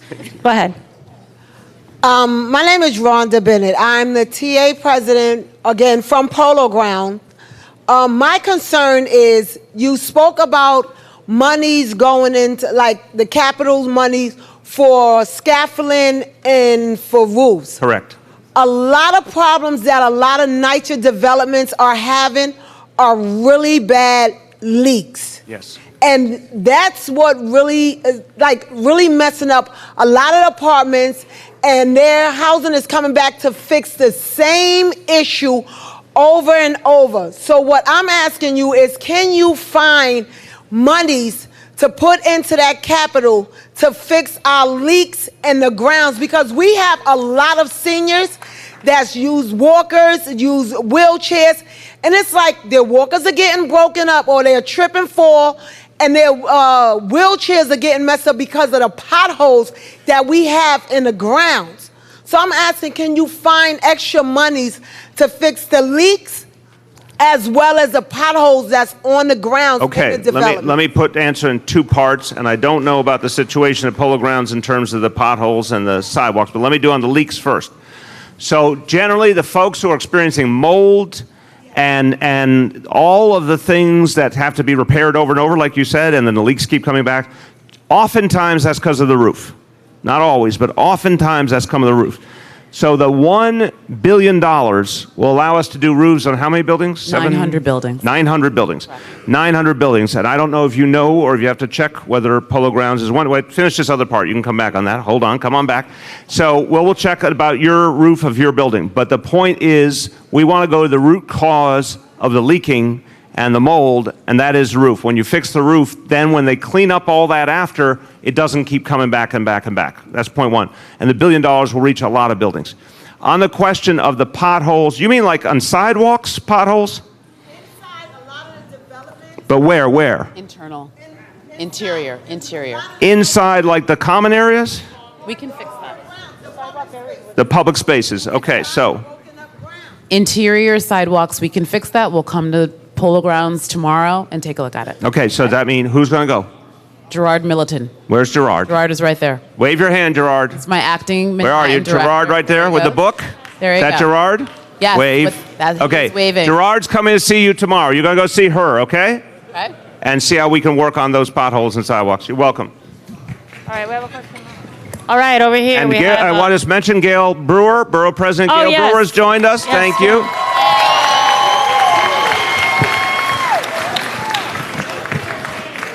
Good evening, Mr. Mayor. My name is Emily Allen, and I know you've been talking about the NYCHA situations, but I would like to bring a concern about the HDFCs. Yes. Right now, I would like to know, are there any plans to revise the HDFC business judgment rule to provide an equal protection of law for all shareholders, especially the seniors? I've been living in my building for over 32 years, and there's no protection for us from the some scrupulous board members that may come into our building. And they're in the process of finding ways to remove the senior citizens from their place of residence that they call home. And I just need to know, and they're using a business judgment Share with us where your HDFC is. 205 East 124th Street. And right now, we're under the process of being inside gentrified. Okay, so we're let's inside. This is a very interesting one. Let me start in the big picture. So our housing commissioner, Maria Torres Springer, is here. And let me say first a sort of big picture point. So what we need for the whole HDFC situation, which has been, I think this is one very painful example of a much bigger phenomenon. There's not a lot of definition, and there's a lot of unanswered questions, and we don't have a clear understanding between people who live in HDFC buildings and the city. And the only way we can truly resolve that is with city legislation. So there's been an attempt over the last year or so to really nail down a piece of legislation. So far, a lot of concerns were raised by the residents, gone back to the drawing board. We hope by the very end of this year, very beginning of next, that we will finally have that resolved and be able to bring it to the city council and get something passed that will clarify the situation. So that's big, big picture. And we're working closely with the coalition of residents around that. Now, your issue is interesting. I've learned more and more about the HDFCs in the last few months. That's an interesting question about an internal problem. Maria, what can we say to this, and who are you going to send to look at this situation to see if there's something we need to do to assist? So, right after this, we will talk so that we can better understand the specifics of your HDFC co-op. As the mayor mentioned, the reform proposal, the proposal that we have is intended to make sure that the HDFC co-ops remain affordable cooperatives into the long term. And so issues with the board, issues in terms of management, those are the types of things we want to make sure in our proposal get covered. And so let's talk about the specifics so we can make sure it's part of the proposal. And I know that with our office has been also talking to the admin. This particular case is probably happening in other HDFCs where an individual comes into the building, gets on the board, and then basically starts taking taking the seniors out of the building and trying to privatize the building. It has been happening. So we'll talk, definitely afterwards. Okay. All right. I saw your hand earlier. Yes. No. Here, the gentleman on the back. Okay. Hello, everybody. I had a question for you, Mr. Mayor. So, I'm a high school student, and I go to school, uptown. So, the MTA is in a very bad state at the moment.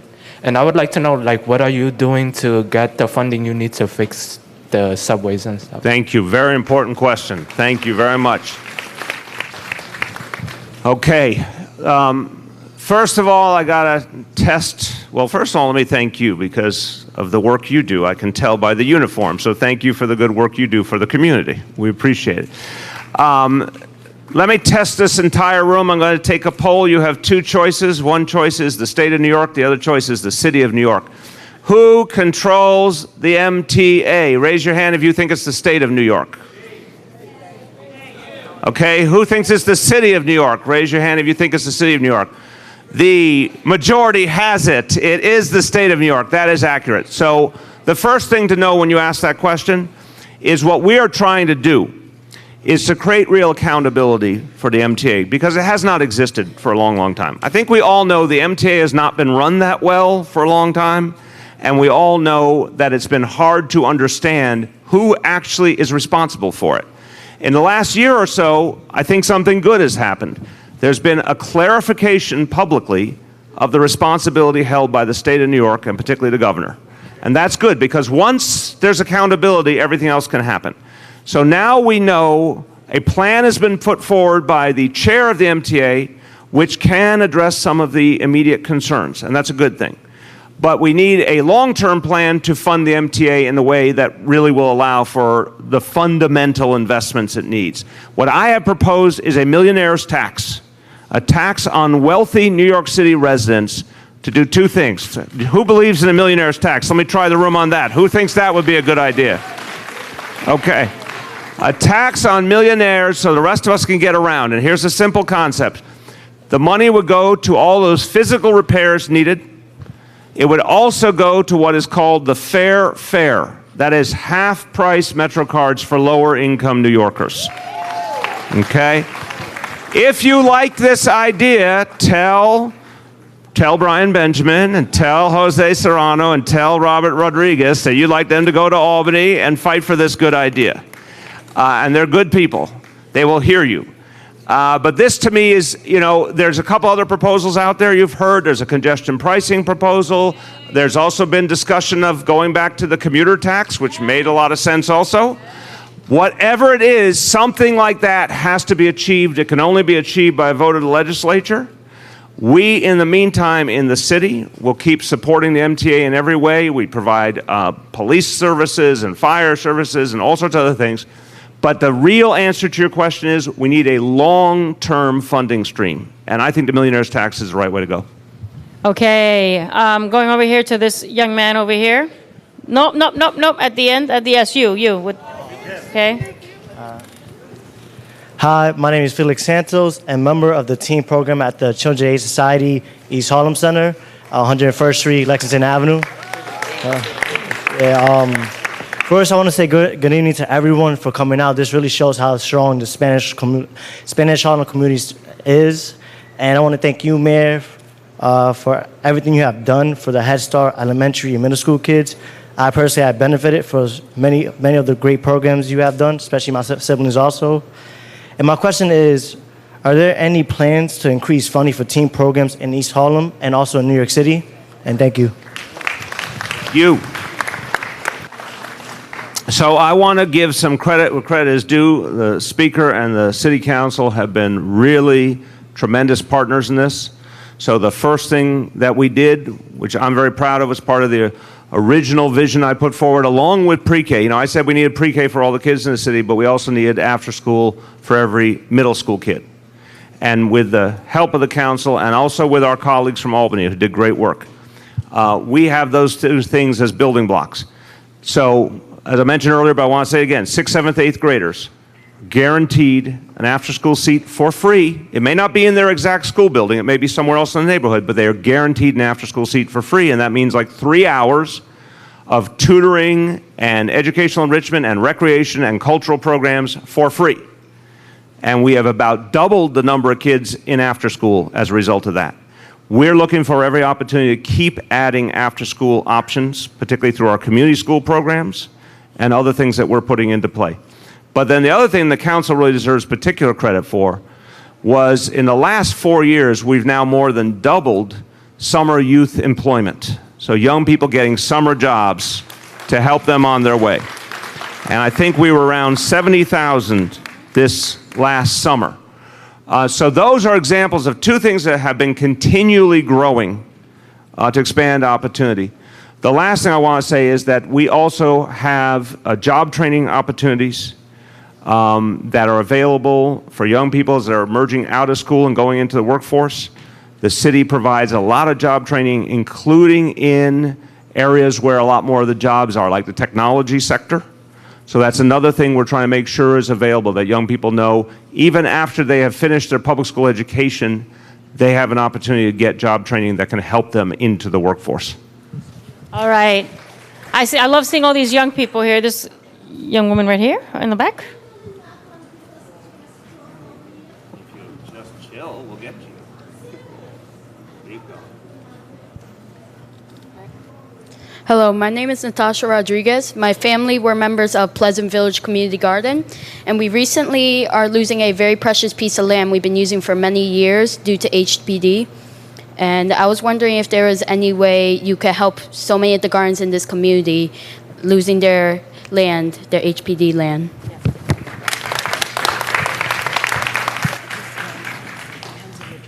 Which one is it again? I'm sorry. Yes, I think it's it's the annex piece, right? The piece that's in the back of the garden, yes. Okay, so let me have Maria answer. I just want to say to everyone, this is always a challenging question because a lot of land was set aside for affordable housing a long time ago, then it wasn't built. People started gardens, which was a good thing. Some gardens are very well used, some less so. We've tried to strike a balance. It's imperfect, but we've tried to strike a balance because we knew there were some places that still made sense for affordable housing. Everyone in this room knows there's a massive demand for affordable housing, and we had to make tough decisions about what that balance looked like. But in this case, we tried to strike something of a compromise. Go ahead, Maria. That's correct. So thank you for your question. For the annex, we together with the colleagues in the Parks Department, I know we've been speaking to the gardeners of the annex to see if that work can be consolidated to the larger adjacent garden. We'd be more than happy to continue that. everywhere we can, while we move forward with affordable housing developments, we really do want to make sure that we're looking for other relocation sites. It's always a balancing act, but I'd like to make sure we're continuing that communication, and so we'd be happy to follow up with you and others afterwards. Okay? All right. Yes.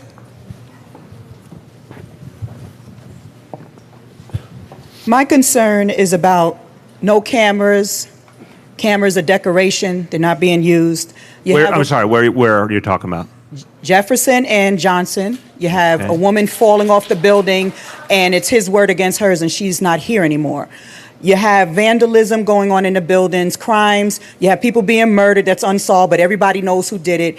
And you have cameras there that were installed, and they're not being used or accessed. Okay, let me get. There's no cameras in the hallways, stairwells, elevators, where they Chair should. and PD to speak to this. And I also, particularly when you say there's a murder committed and everyone knows who it was, I want PD to speak to that. But Shola, why don't you start on the question of the cameras? And they cut the wires on the lobby door so anybody can come in and out. So first, thank you for your question on Jefferson, and I think thanks to the councilwoman and the speaker. I'm sorry, we have received resources for new cameras of about $400,000 that is scheduled to begin early next year at Jefferson, and then here at Johnson, which had some cameras. We also know that we're working on new doors. We've had some challenges with the contractor. That work is hopefully set to start again next year. And in terms of the use of the cameras, all of our cameras are live streamed on our manager's computer. So, and they are required to review it every day, entrances, exits, etc. We work with our council, our elected officials, our resident leaders in the placement of those cameras. Sometimes the budget is not sufficient for cameras to be in every location of the building, but it is the requirement and responsibility of the manager to look at those cameras every day. We work closely with our colleagues at NYPD when they ask and request tape, and that is how we use that camera footage. Go ahead. Good evening, ladies and gentlemen. I'm Deputy Inspector Eric Hernandez, commanding officer here at PSA 5. To address the concern that you had with regards to the incident that happened in the building right behind you here, it is an active investigation that's going on. It has not been ruled a homicide. It's something that we cannot comment on. With regards to the cameras, there are no cameras that would face the top of that building. But let me say this, I'll address your concerns with regards to Jefferson and Johnson houses. We put a significant amount of resources into Jefferson and Johnson over the summer. We've averaged over 40 officers a day on foot patrol in Jefferson, Johnson, Wagner houses. We were blessed to have 23 officers brought up here from administrative positions in Operation All Out, and we were able to provide coverage 7 days a week, Jefferson and Johnson, Wagner, and other developments from 3 to 4 o'clock, 6 o'clock in the morning on the weekends. Our shootings are down 50% for the year. Our interior vertical patrols in Johnson and Jefferson are up, so we're moving in the right direction here. One thing that I always say to anybody in any development is that we have one of the largest NCO programs in the city with 18 NCOs. They are tasked with reaching out to your NYCHA management and your resident association presidents once a week, so they're able to identify issues in an acute manner so we can address them acutely. But as far as that situation, it's an active, ongoing investigation that we just cannot comment on.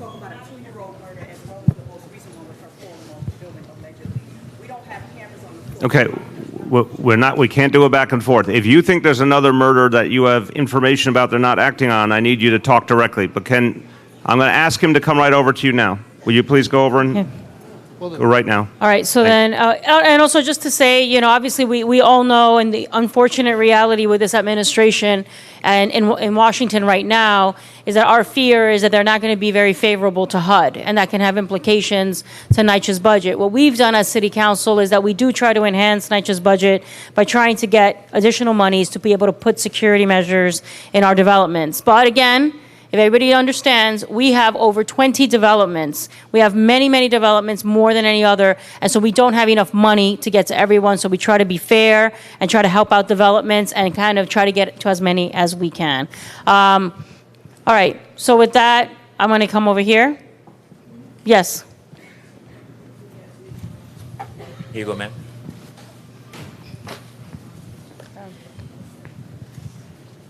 I would like to know what can immediately be done about the disrespect and the dismissal. Just closer. I would like to know what could immediately be done about the disrespect and dismissal of the 23rd Precinct employees towards the residents. First of all, when you come there, they have one cop outside thoroughly interrogating you why you there before he would let you inside. Okay, like he's the information 23rd precinct? Yes, like he's the information desk, okay? And then he has to give you the okay to walk in there to make a complaint, okay? When you try to go and make a complaint, these people be just at the desk, be trying to tell you who you can talk to and who you can't talk to there, okay? And whether you can make a report or you can't make a report, all right? And there's sitting there with no badge on, okay? And when you ask for their name, oh, I don't have to give you my name. No, you work for the city. You're supposed to give me your name. And you're supposed to have a badge on. And I don't want to see you in street clothes. You're saying this is all outside? Inside. No, but they the experience... have somebody paroling outside before they let you inside. Right. But what you just said when you had that experience was talking to an officer outside the building. Yeah, before he let you Would even inside. let you in. But then when you get Which inside, I have not heard of that before. No, but so when you get inside, wait, let me finish. When you get inside, you have people that's working in the front desk with no uniform on, okay, in street clothes. I have never been in a precinct like that, with no ID badge on it. And those who do have a uniform on don't have an ID badge. All right. And when you ask them, let me just finish. When you ask them their name, they feel that they don't have to give you their name. I got the concept. I really do. Inspector, speak to this, please. How you doing? I'm Deputy Inspector Benjamin Gurley from I'm the commanding officer of the 23rd Precinct. All right. The civilians that are in civilian attire, they're civilians. They're not uniformed members of the service. That's why they do not wear badges. Okay. The cop that stands at the front is called the station house security. He kind of keeps security of the station house. I'm not sure of your situation specifically. I will talk to you privately about that. But that officer stands in front and keeps station house security and then asks, can he help you? How can he help you? And then he refers you to that staff that's sitting at the window, which is majority civilian members of the service. Sometimes we have officers without badges because they're assigned administratively because they might have gotten in trouble, and they're assigned administratively. So they sit and answer the phones, and they also sit at the 124 room. Why don't we, Inspector, I think the issue here is it's less about the technical description of who does what, and more the concern she's raising is how people are treated. And we're in the middle of neighborhood policing, right. And I've heard many good reports all over the city about community residents feeling more respected, more heard by NYPD officers, and returning the compliment by thanking their officers, et cetera. This is what we're trying to create with neighborhood policing. When I hear this, it is concerning to me because it does not seem consistent with what we're trying to do. So I think it would be helpful if you could give a sense of the message you're sending to your officers of how they should comport themselves with community residents and what you're going to do to ensure accountability so that happens. Why don't absolutely. you give us Absolutely. that sense now? Okay. Well, first and foremost, my office is near the 124 room. I have come out on many occasions and spoke to civilians about my officers. I hold my officers to a high integrity. I really do. All right, anybody that knows me in this room knows that we hold our officers to high integrity and respect. I'm sorry that you had an interaction with one of my people that wasn't appropriate. I don't know. I've been there since 2015. I don't know what time frame we're talking about, but okay, so we'll talk privately about that, but I do hold my officers accountable for being respectful because I'm very respectful to the community, very respectful, and I try to lead by example. I'm going to start. I'm going to take this line over here. Right here. Okay. I am sitting right next to her. Go ahead. And she Can we? wants to avoid me, but I'm going to speak. No, Krista, at some point, we have, all right, let's go. We have a question over here. I You know what? We'll call on you if you stop breaking in. One flyer. I didn't see Come one on. flyer. I was on second. That's not, ma'am, this is not how people act at town hall meetings. Keep going. Let's ask the question over here. If you have a question, go ahead. Hello, my name is Marie Miranda. I live at 231 East 117th Street. We have no gas for almost a year. Say I the have to address cook. again. Say the address again. My name is Marie No, Miranda. the address. 231 East 117th Street. Our landlord is Arch Rock. Okay? They're doing illegal stuff. We have no gas for a year. Rats eating through the walls. Okay, illegal construction work without permits, or doing the construction work and then after the fact get a little permit, which is totally illegal because the work has already been done. Okay, we have electrical. They want to give us electric stoves. Okay, but no gas. So what can we do with this landlord, Arch Rock? Has any of the city agencies come over? Oh, the Department of Buildings? Buildings. They come and they look at the permit and they said, oh, I called and they said, oh no, they have a You know permit. this building, The Peter? problem Okay. is you don't read what the permit Okay, says. hold on. We've got the Deputy Commissioner HPD who focuses on making sure his buildings get repairs. We have the Buildings Commissioner himself. What are we going to do about this building? If you have an answer, or else you're going to go see it for yourself. So do you have an answer? I'm sorry. Sir, thank you. Ma'am, so we actually filed a lawsuit in housing court this week against your landlord. And so our case, though, is to compel the owner to correct all the violations, and we are also seeking civil penalties. Okay, we're suing them also? Okay, we're suing them. They have over 43 buildings in Harlem.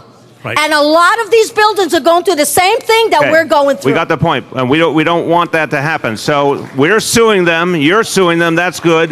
What can we do? But just to clarify between you, what can we do right now while we're suing them to try and get some help for this building? Who can answer that? We'll go back out again tomorrow and check to see if, and I'll make sure that they read the permit and make sure that we issue violations Who are you going to accordingly. send? Send someone senior. Who I'll- are you going to send? I'll send one of my supervising inspectors. Yeah, absolutely. We'll speak afterwards. Will you see the commissioner himself afterwards? And then in terms of any direct impact on the building while we're suing, whatever we can do to help them in their quality of life. Thank you. All right, thank you. I'll take this question right here. Yes. I'm going to do two now in each section. Yes. Good evening, everyone. My name is Sharmel Lucas. I'm a member of Picture the Homeless. At your last town hall meeting, we had brought up to you about our housing, now warehousing legislation that's been sitting on the table. You said you would take time to go through it. And what are you doing now to help us get that legislation passed? I'm going to ask, I don't know if the speaker has an answer to that. I want to give me a moment while I pull my folks over. I'm going to come right back to you to give you an answer. So I need a moment while we do that. You can call on someone else. John Paul Lupo, wherever you are, come up here. Birdie, yeah. Yes. Yes. Sir. No, yes. Birdie, yes. Birdie. All right. Yes. The amount sec- of what's going on? Hold on a second. The mic. Birdie. I have a mic right here. The amount of New Yorkers who have lost their home, living Hold on on the a second. streets. Hold on a second. Who's? No, I said it was Yes, no. I said Birdie Glenn. Okay, so I'm next. Yeah. Well, thank you. Okay. Well, my name is Birdie Glenn, the TA president at the Jackie Robinson houses that are located at 129th and 128th Street between Lexington and Park Avenue. I'm concerned about the lights that on my ground. They put them there a year ago, and they said they only supposed to be there for 1 year. It's 2 years now. And I hope I'm in the plan for roofing for this year too, because otherwise we need roofing at Jackie Robinson. I have two buildings, 110 and 111, and the lights on my ground. Okay, now wait, the lighting, yeah, but temporary lights we put in for safety. The portable light. Right, but I want to make sure we're speaking the same language. We put those in for safety reasons. No, it's not. I just want to make sure everyone is understanding the idea. We put them in for safety reasons. When we can go to permanent lighting, we do. But if we are not yet able to go to permanent lighting, we don't take away the temporary lighting because we want you to have the lighting for safety reasons. Well, right now, I need both. Okay, but I just want to make sure, again, to make sure there's no misunderstanding. You're not against the lights. You're not against having lights. No, I'm not against having lights. They need to be the permanent where one. we could see. Do we have a plan for that yet? That's or not? what. So thank you. We could see. Thank you for your question. I'm glad that the temporary lights are providing light and overall safety to the community. We're working closely with our elected officials to get more resources for the permanent lighting, which I know that others have enjoyed. And in terms of the roofing plan, you are in the overall plan, but not for this year. It is a cyclical plan, and I'll come to you after and give you an estimated date for construction.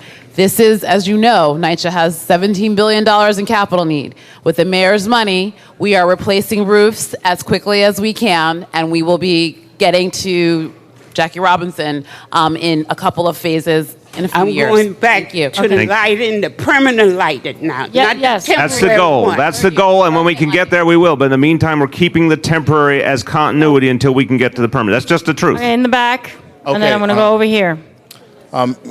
Thank you, Mayor, for showing up. I just wanted to thank you first and foremost that you care for poor people and people in low-income neighborhoods.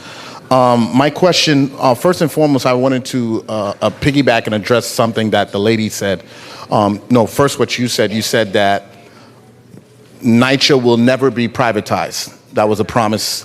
And that lady with the construction hat on said something about her building being private. Right. It's a fact that I know that Goldman Sachs have purchased 21 federal project buildings, and they are. They haven't purchased them. I understand why you're saying that, but they haven't purchased them. Shola, come over. This has been. I want to just pause you. But that's not my question. Okay, well, can I just clarify for everyone, and you get to go on? Just hold on one sec. Because this issue, I understand why people are so concerned, because they've seen a lot of bad things happen in many places in this country with privatization. Yeah. I've made very clear that I will not accept anything that takes away ownership rights from the City of New York or decision-making power from the City of New York. I will accept money from the private sector if that helps us make repairs. But I will not accept anything where we lose our ownership of the land or our majority ability to make the decisions. That's the bottom line. And Shola, just for clarity, on Goldman Sachs and all, just fill in the blank about even if Goldman Sachs is involved, it does not take away our power. I'm not sure which project you're talking about, but we have partnered with the private sector to get money to improve our buildings.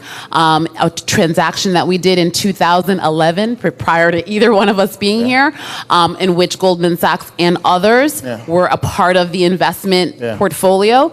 NYCHA retains the ownership to those buildings, and Goldman Sachs is an investment partner where we get capital to invest in the buildings, but NYCHA retains the ownership in those buildings. Okay. Go ahead with your question. Now, my question. The amount of New Yorkers who have lost their home, who are living on the streets, or in a shelter, or in danger of losing their home, is at an all-time high.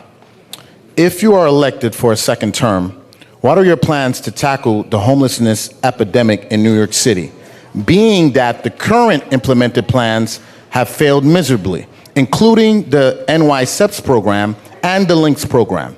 How do you specifically plan to address this issue by systemically attacking the root causes, i.e.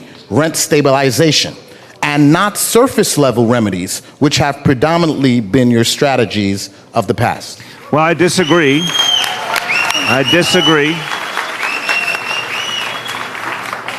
I appreciate your early praise, but now, despite that, I have to disagree with your analysis because it's just not factually true. No, what has been the entire approach is to go to the root causes. So, for example, one of the reasons that people end up homeless is they get evicted. We would agree on that statement, right? Excuse me. One of the reasons One of the reasons people become homeless is they get evicted is a true statement. If you don't agree with that, that's your problem. It's a true statement. And if you don't want to hear the answer, I don't have to answer you. So we added with the city council the biggest amount of resources to provide lawyers to stop evictions in the history of the city. Now every New Yorker gets legal assistance if they're facing eviction, if they're being harassed by a landlord, if they're not being given heat and hot water. That's never happened in the history of the city before. That is going at the root of the situation. We have the biggest affordable housing initiative in the history of the city. We have had a rent freeze for 2 years, which never happened in the history of the city. So these are all going at the root causes. We also have 60,000 plus people who are in shelter, who got out of shelter, who we got into better housing in the last 4 years. And that was through the LINK program, among other things. So I disagree with the frame of the question. If you say to me, is the homelessness situation unacceptable? Absolutely. And we're not happy with it, and we have put forward a variety of plans, and we want them to achieve more. But I want to be real about the fact that if we've gotten 60,000 people out of shelter and into affordable housing, we've stopped thousands of people from being evicted. We have the biggest affordable housing program ever. These are all parts of the solution. Now, I agree with you, a huge additional part, which is controlled by Albany, would be to strengthen the rent regulation laws across the board. And that's something I will fight for, and I'm hoping that the Senate changes in this next year to allow for that bigger change, because really rent regulation is not strong enough. If we had more powerful rent regulation laws passed by the legislature, we would be in a position to keep a lot more people in their housing. That is the root cause thing we don't control that we need major change on. But I'm not happy with where things stand, but it's not because we're not devoting a huge amount of resources and we haven't made major fundamental change in the approach. That we have done, and that has helped tens of thousands of people who were homeless. Mr. Barber.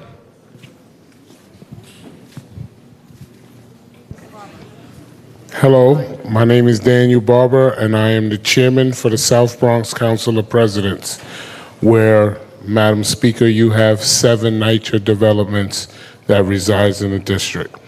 Mr. Mayor, with all the changes that are coming to public housing, do you see or think in the near future that you can take some time and meet with the Citywide Council of Presidents to sit down and discuss some of the issues that they've been trying to reach out to you for quite some time now? Yes, I would be very happy to. And also, the second part of my question is Section 3. Well, we don't do second parts of questions. Okay, all right. So we got, because everyone gets one. Okay. But the answer to the first one is yes, and Shola will make it happen in the next month or two.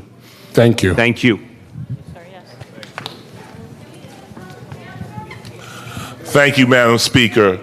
I'm Tyrone Ball, TA President, St. Nicholas Houses, and I'll piggyback on the Section 3, and I also have one more thing. With the NCO program... One per person, brother. Everyone's one per person, because that's the only way we're going to get around. All right, then fine. With the NCO program, we're supposed to have 2 officers dedicated to our development at all time, especially since we're in MAP site. But we're sharing our officers with one other development. So how is that working out? So this is a good question. Chief's coming over. Look, the concept originally with NCO is that the officers be responsible for development, but they could do more than one. Now the question is what's happening, because if there is more need, that can be adjusted. So, and you're a MAP site. Tell me which development again?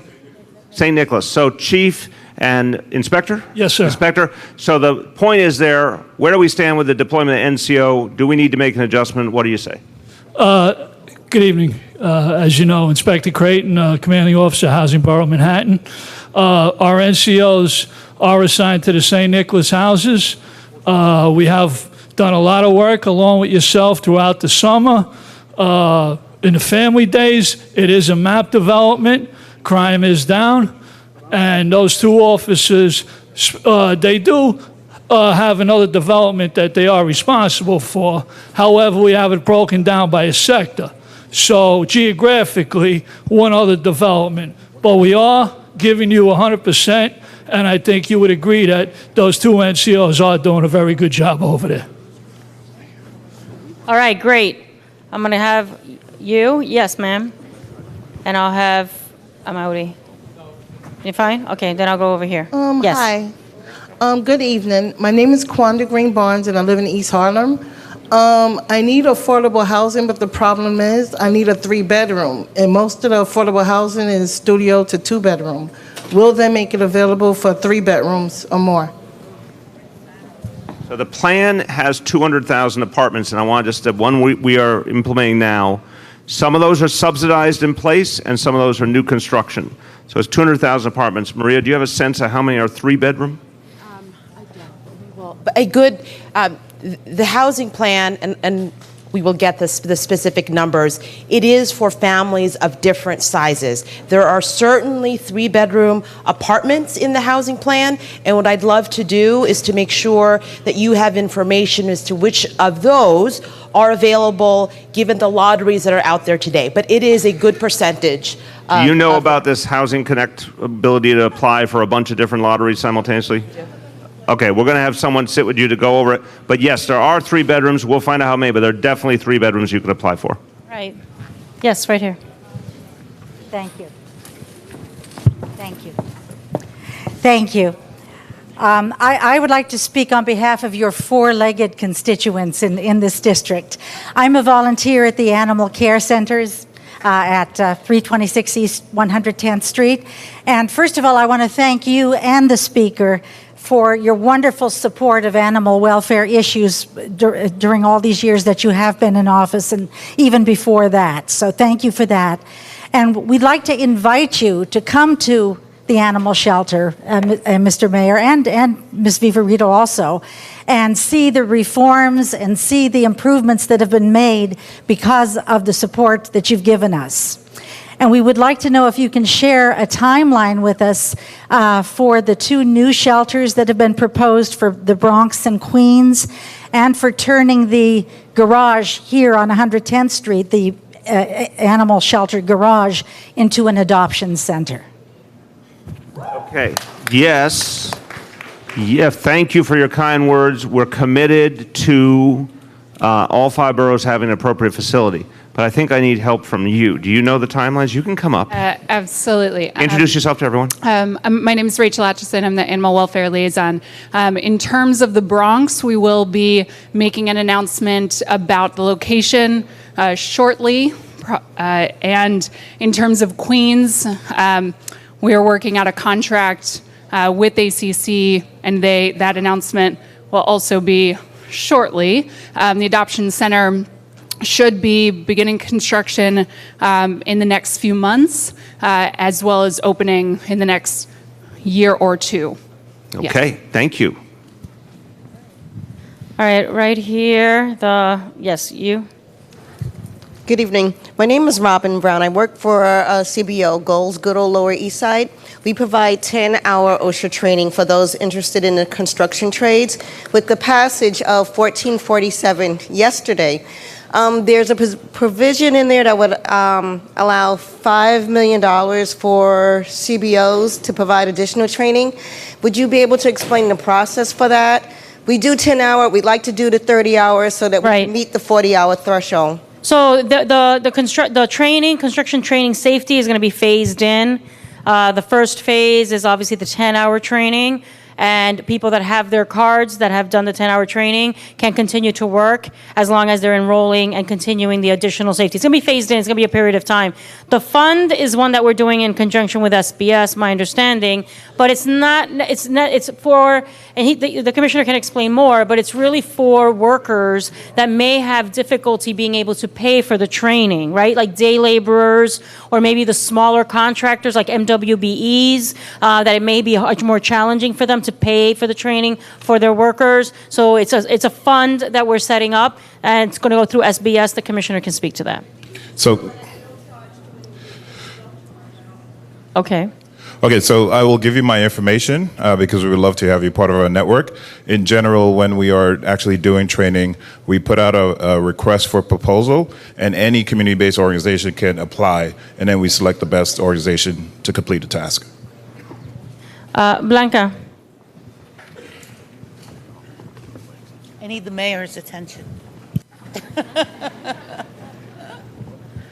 Hi, Back. Bill. You've met me before. Yes. We want to know why HPD is foreclosing on 84 Hdfcs this week. From our outreach to some of these buildings, we know that they can be saved. And we've been able to pass on to HPD any number of buildings that have payment agreements with DOF and with the water department and shouldn't be on the list. You are foreclosing on more HDFCs, Mr. Mayor, than have been foreclosed on in the last 17 years. HDFCs are affordable. From our research, right, on third-party transfers, they stop being affordable. You know, we've seen buildings flip who have gone on to TP3 transfers. There's no reason why you can't extend Article 11 protection. We have a company that will pro bono help buildings apply for Article 11 protection, right? We have a guy who will do it for free. We just need more time, but you close the deadline. It's a very difficult process to apply, and people need support and help. Okay, so we're here to save affordable housing. Indeed, and we are too. So let's talk about the goal here. The goal is to keep that housing, from our point of view, is to keep that housing affordable and to make sure that it's quality housing. You made an important point. If someone wants to engage in a payment plan with HPD, Maria's ready to talk to anyone about that. But I think what would be helpful is to explain, because foreclosure to me is a dirty word in our language for a good reason. That's usually a bank that is not necessarily doing it for a public service, shall we say. When the city housing department has been trying to get something resolved with a building and can't get it resolved and acts, it is not for the same motivation as a bank by any stretch of the imagination.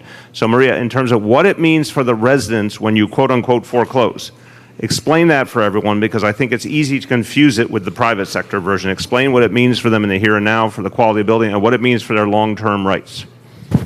For the here and now, for the tenants of the building, through TPT, we will maintain affordability for those residents. So that is a fundamental goal in this program.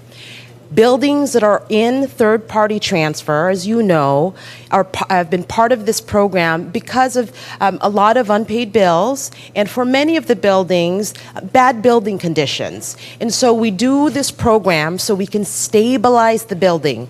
But at the end of it, the residents of the building will continue to be able, affordability is key.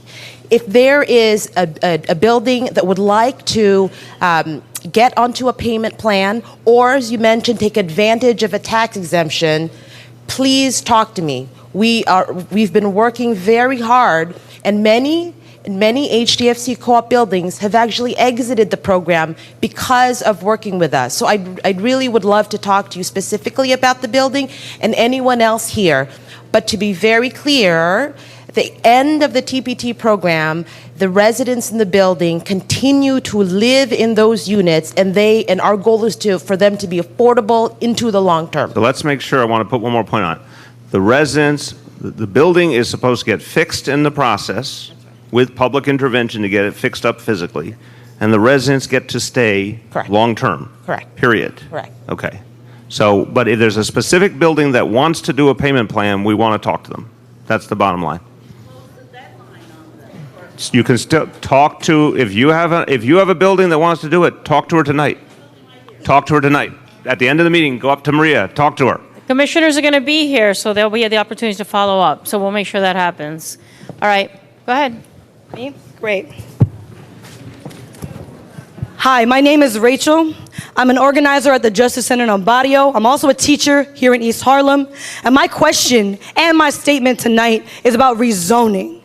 Tell me, Mr. Mayor, how is it that you want to rezone East Harlem and claim that you care about Puerto Rico? Because let me tell you, when you rezone East Harlem, what happens to the cultural legacy that has lived here for decades? It disappears, like in Williamsburg. It disappears like in Brooklyn, like in Queens. When we see gentrification, you know what happens. You claim that what you're doing, this rezoning plan, is about affordable housing, but we know it's not. We know it's not, because at the end of the day, you have sold huge parcels of city-owned land in East Harlem to private developers. You have done that. You have both done that. And also, additionally, the AMI that we speak about, right? 30% AMI. Affordable housing is nothing for people who have low income, right? It's for people who have middle income. That's what's being offered. That's what's being offered. That's the reality. People have to wait 10 years, 3 years, 4 years to even get a chance at these lotteries. People are waiting and waiting and waiting. And where do we go? Okay, We go to the that's shelters. the point. We're not doing speeches anymore. So we people. say no to racist rezoning. 2,000 Okay. people here in East Harlem said no to the racist rezoning. What do you have to Thank say you. about that? You're just, listen.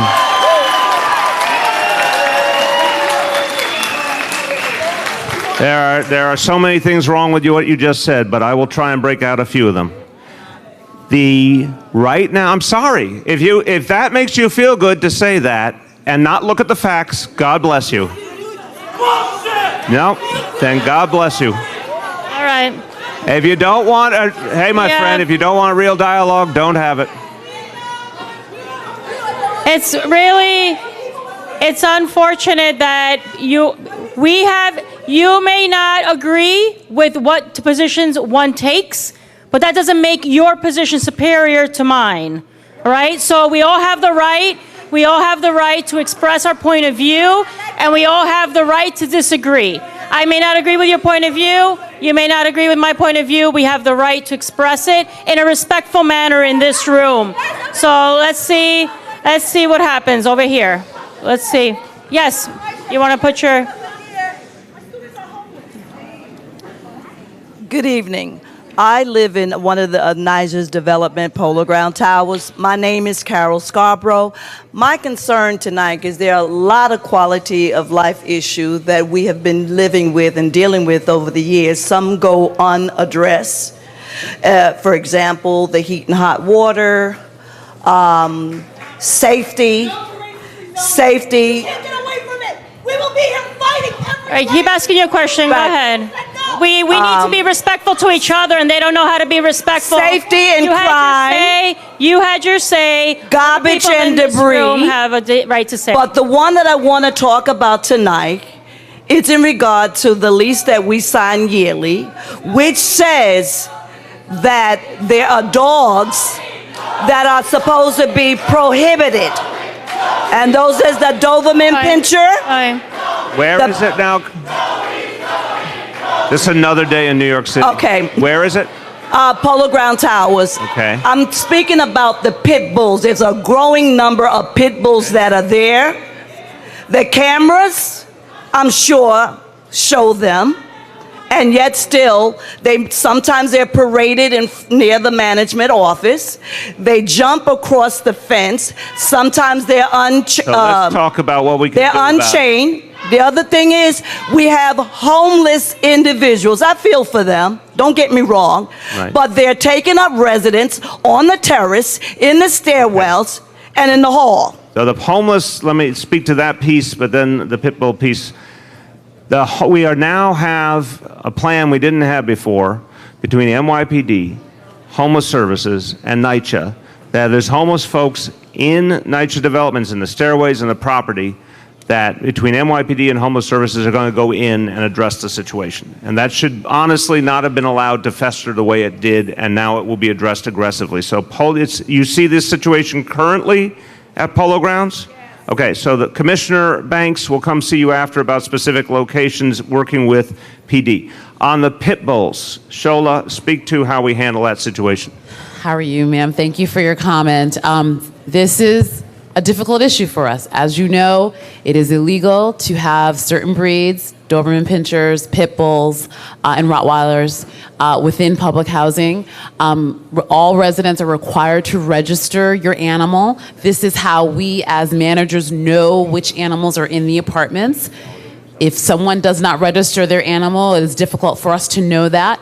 In the times when we do send notices to the resident of record requesting them to come down to the office and register their animal. If they have an animal that is not prohibited, they are given 30 days, I believe 30 or 60 days to remove that animal. I've gotten a lot of complaints from that process as well.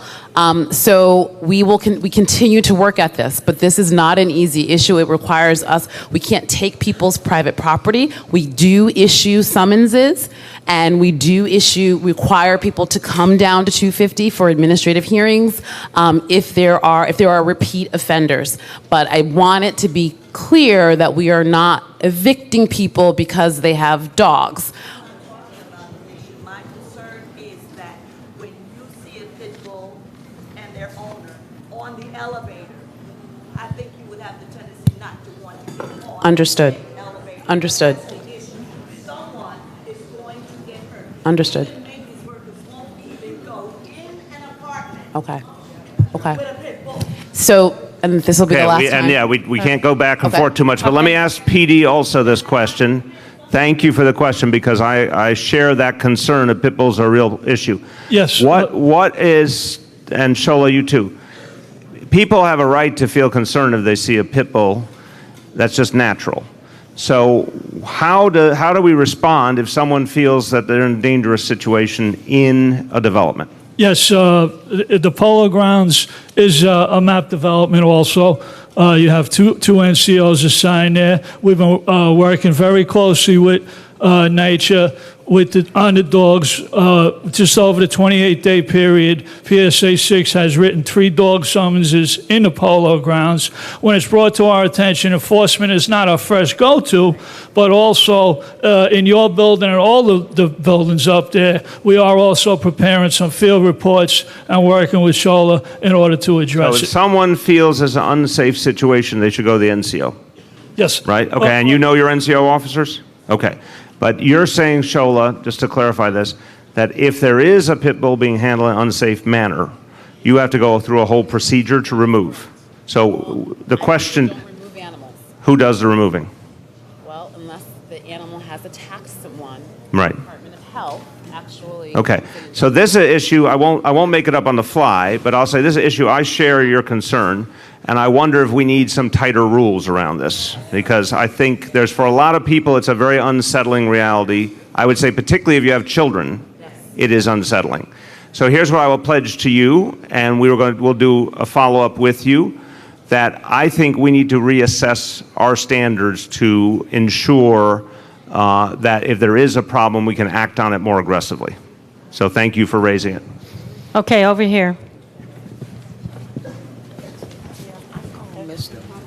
Good afternoon, good evening, Mayor de Blasio. And to all the elected officials, I am the product of a grassroots woman, Ruth Glover. She served her tail off. Perkins is one of her children. My man, what's his name, passed away, the Spanish guy, I forget his name. I got an email from a Paola Ruiz, don't even know her. She sent me the flyer about this town hall. I live in East Harlem. I didn't see one flyer, and I went everywhere. I didn't see one flyer up. We got all these community organizations, tenant associations, community boards, this program, that program, and not one bloody flyer was up in East Harlem. It's a disgrace. I want to make a few comments, sir. No, we don't have time for a few Sir, comments. I want you to know, as far as Ma'am, the housing workers, they work like 20th century slaves. Their union does not respect them. The majority of them are black and Hispanic, and they get no respect. NYCHA gives a crap about us. Here. They don't care about us. We're gonna move on.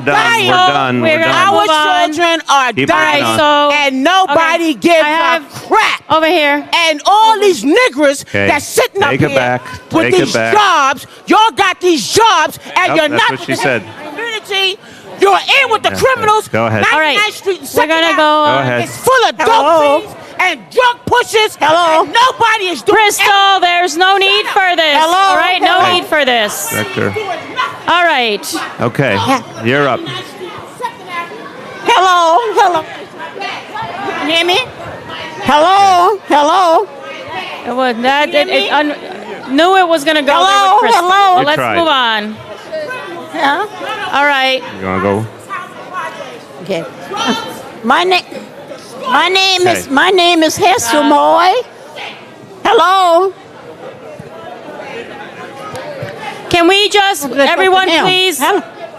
Let's calm down a minute. We're going to get to people. Oh my God. Right? Good afternoon. We have my name 40 minutes. My name is Hester Moy. Yes. And my concern is about the condition of the contractors working in the city. Hold on. The contractors working in the city. For where? For what part? Up here. Doing what kind of stuff? Oh, putting roofing and doing all different. Okay. How safe are we? Because sometimes I see they leave things hanging. So you mean when you go by like a construction site or something? Yeah. Or a building rehab? Okay, so the question is what is being done to keep people safe? Yes. Okay. I think our buildings commissioner can the answer that. No, we only got one per person. Okay. So that's the one, and the buildings commissioner is going to give you an answer. We'll do the quick version. Just big picture answer.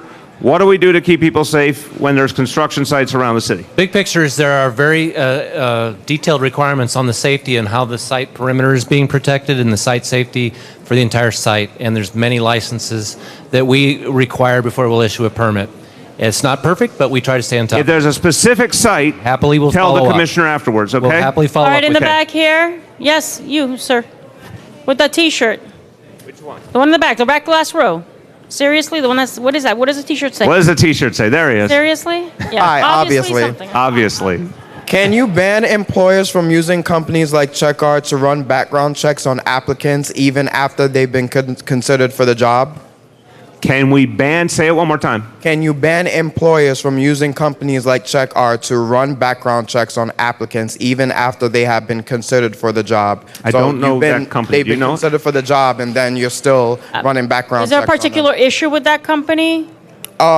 Just any employer in general. Let's say, for example, someone just came from prison. They're trying to find a job. Well, we and then- did, I don't know, we did legislation in the city of New York. It's called the Ban the Box legislation. That doesn't work Okay. because there's no box for that anymore. That's fine. Obama did that. Great. But after you've been considered for the job, the employer will tell you, yes, you've been considered. They will still run a background check. This one's a new one to us. I'm going to have our Consumer Affairs Commissioner follow up. Wait, wave your hand for a minute. Lorelei will follow up. Our Consumer Affairs Commissioner will see you about it. Okay, we're going to move on to this section. Yes, right here. Yes. My name is Patricia Herman. Mayor, you should remember me from the sleepover, the Democratic Yes. sleepover, and you Yes. stayed in my building. Yes. At that time, there was rats. Now there are bigger rats. Rats are still there. Yeah. And from 1960, 1980, 2150, and more buildings. But the point is, I've talked to management. There's a person there that don't listen. They put the big garbage bags out in front of the buildings where people dump their garbage at. Talking about they're going to find somebody, but these are the same people. Specific these bags out there. people who are doing it, you know who they are. And no.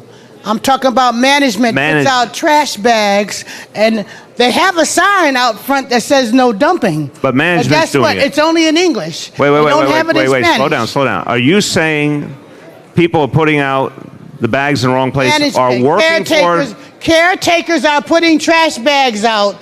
People come out and put the garbage outside in the bags. Okay.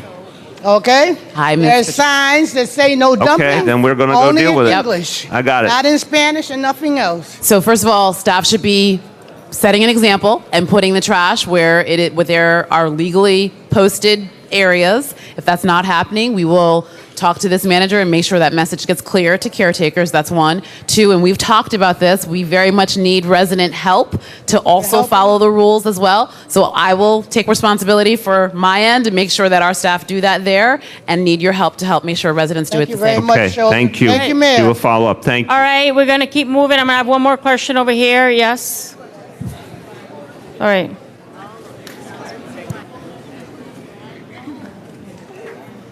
Mr. Mayor, I am very disappointed in the resemblance between foster care and mass incarceration. And I am more disgusted that the NYPD is now training ACS workers to come into people's homes in my community, because that's who disproportionately fills the foster care system. In addition to that, they should be trained by social workers, and families should be assessed and not investigated. Okay, I think the fact is they are being trained. No, wait, let me finish the answer. They're not being trained by NYPD to come in a situation that is meant to harm people. There is a work we're doing with NYPD when we see situations where children are in specific danger, because we've lost some children, you know that too. And I don't think anyone in this room feels okay about the fact that some children died who didn't have to die. That's the piece NYPD is working with ACS on. But ACS is also, the workers are being trained to respect families, to understand families, to make sure that there's equity of treatment. That's what the training is right now. And I'd be happy to have you meet with people from ACS who could explain it. But that's what they're doing. All right, we're going to move on over here. This question, and you, ma'am, after he answers, after he asks.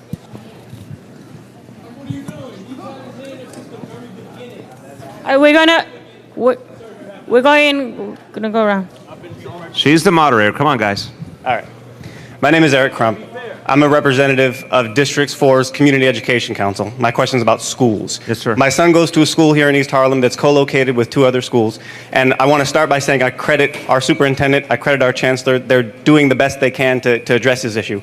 But schools are old and are in great need of repair. From bathrooms to pipes in the... Which school? This is the Tito Puente Educational Complex, 109, TAG Young Scholars. Schools need not only just repairs, but schools also need new buildings. There's too many schools that are co-located with other schools where they have to share facilities, and it cuts down on the instructional time that each school inside the building has. And schools are overcrowded inside these areas. Let me speak to the bigger situation, but in terms of this specific building, let me work on this 1 second. Tio Puente is the complex? Do you know of, is there specific repairs that have been talked about by the school community?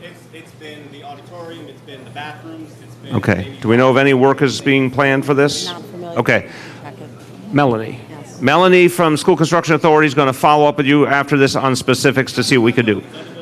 Of course, but let me speak to that now. But I just one on the specifics. She will find you right now and speak about specifics.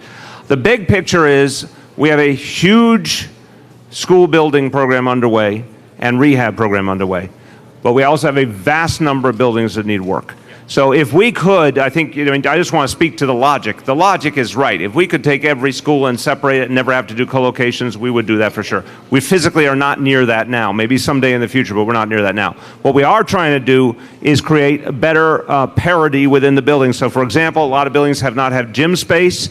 We are now have an initiative that every building is going to have defined gym space. That's going to take some of the pressure off those co-locations. Obviously, other things like air conditioning, every classroom is going to get air conditioning. So we're going to try and equalize the dynamics within the building. But we're not yet to the point where we can say every school gets its own building. That's just a physical space reality. Okay, I'm going to go here, ma'am. Right here. Yes. I'm sorry I can't stand. My name is Carolyn Tolbert. I live in St. Nicholas Houses. My question is, earlier in the meeting, you said that you stopped taxes, that stopped NYCHA from paying taxes, and the money was given back to NYCHA. My question is, where's this money going? Because every year, every single year, my income raises a penny, and NYCHA takes half of that. Okay. So my question is, where's the money going? Because I don't see the repairs that y'all talk about that get done. The caretakers don't have supplies to work with. There's shortage of supplies. Where is the money going? If it came back to NYCHA, where is it? Okay, so before I turn to Shola on specific, and which development again? I live in St. Nicholas Houses. St. Nicholas.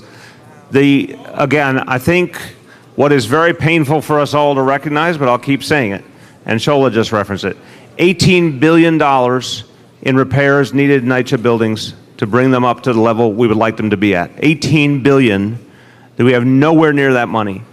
The federal government used to be a major partner in funding it. They're not going to be anytime soon. So this is a blunt reality. We're way off where we need to be. But what we're at least trying to do is put in every bit of money we can find, so we stop the taxes that NYCHA paid. We stop the charge for policing. We put $1.3 billion in for the roofs and to bring down the scaffoldings. It's not enough. I'm looking you in the eye. I'm telling you it's not enough. It's everything we could afford. But now where that new money has gone that was taken back from the taxes, back from the police payments, explain the kind of use of that money. Sure. Well, there are two issues. One is where's the money gone? One, we actually hired caretakers and maintenance workers to do the work, and that has been something that we have not done in many years. That's the first thing. The second issue that you're talking about is the annual recertification process to establish your monthly rent. That is a federal process. That is not a HUD. That is not a NYCHA process. And so there were new policies that this most recent Congress passed that actually changed the rent rules. And those rent rules affected about 21,000 NYCHA residents. And I would imagine you probably are one of them. And so, as you know, in public housing, no one pays more than 30% of their total household income. There was some percentage of families who were not at that percentage yet. The new rules required us to increase the rent that those families paid to get to 30% of their income.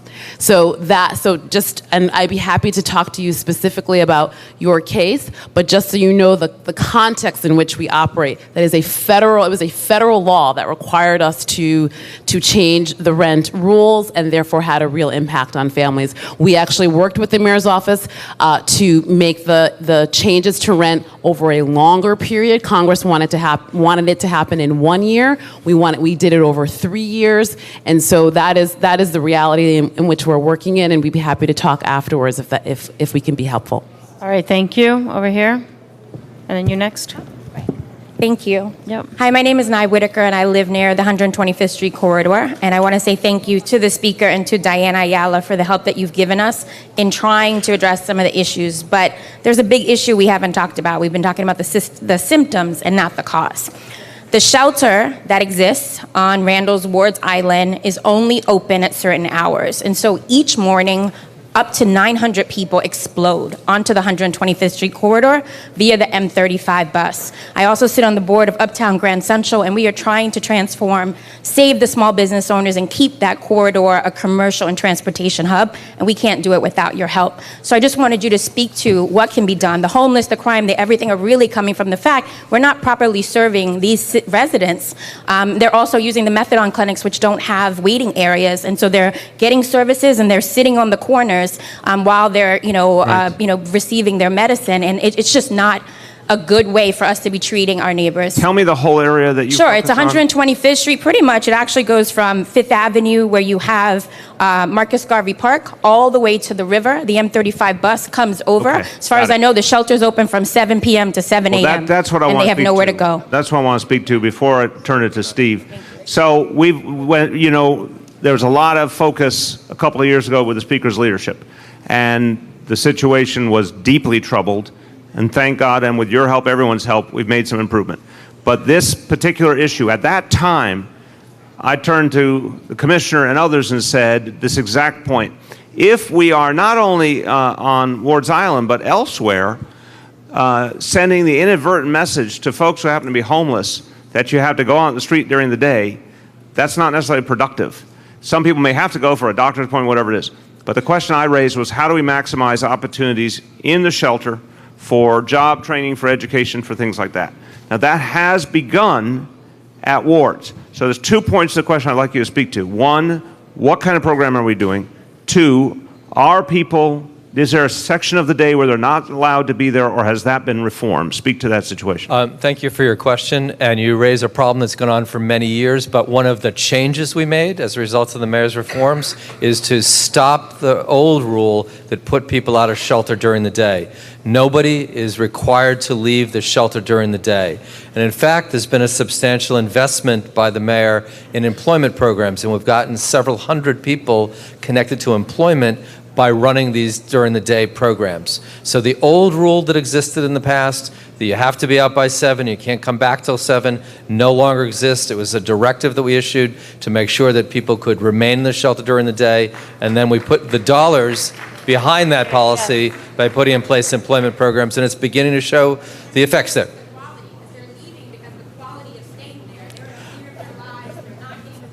Okay, we can't do much back and forth, but the point is, let's clarify, Steve, the changes you made. Just restate the changes you made. So let me just repeat again. With the investments that we've made, we've put in place employment programs during the day, and several hundred people from that particular shelter have been connected to employment.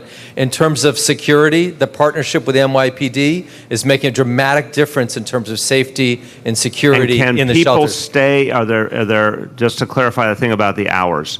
And again, their old rule was out by 7, can't come back till 7. We eliminated that rule. Good.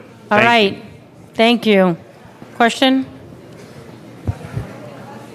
Good evening. Hello. My name is Scarlett, and I am one of the directly affected undocumented immigrants, speaking on behalf of more than 6,000 undocumented students at the City University of New York and representing CUNY Dreamers. So my question to you is, will you, as New York City Mayor, be active in pressuring Governor Cuomo to adopt the New York State DREAM Act? And if so, what will you do, or what are you doing right now? Because right now we are very fearful, especially with all the new things that are coming up. Absolutely. Well, thank you for speaking up. And one thing I say,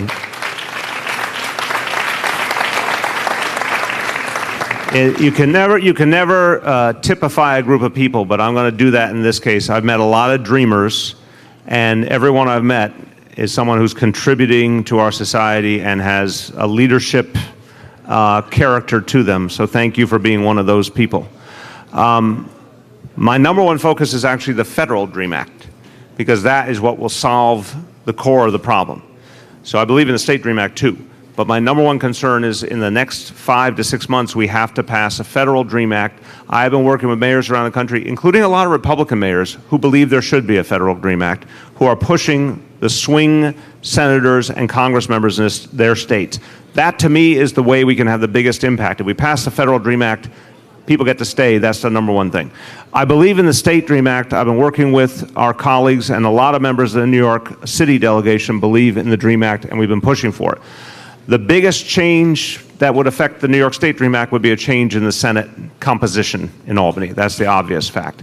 But we're going to keep fighting for it. In the meantime, I will do anything I can to convince the governor and the Senate to move. But again, first priority by far is the federal DREAM Act. Thank you so much. All right. So, Marina, you seem to have a lot to say. Why don't you take a mic?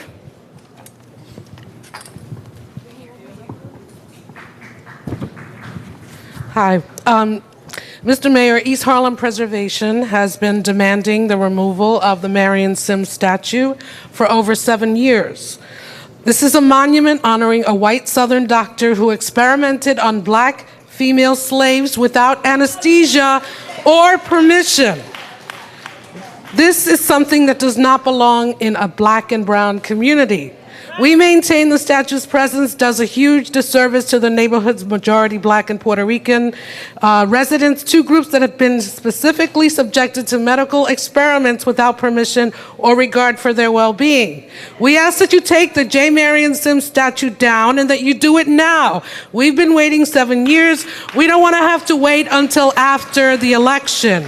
J. Marion Sims is not our hero. There are many African American and Puerto Rican men and women who've made medical inroads benefiting our community. These are the sheroes that we would prefer our children learn about as they stroll near Central Park, confident in the understanding that Black lives matter. Thank you. Thank you.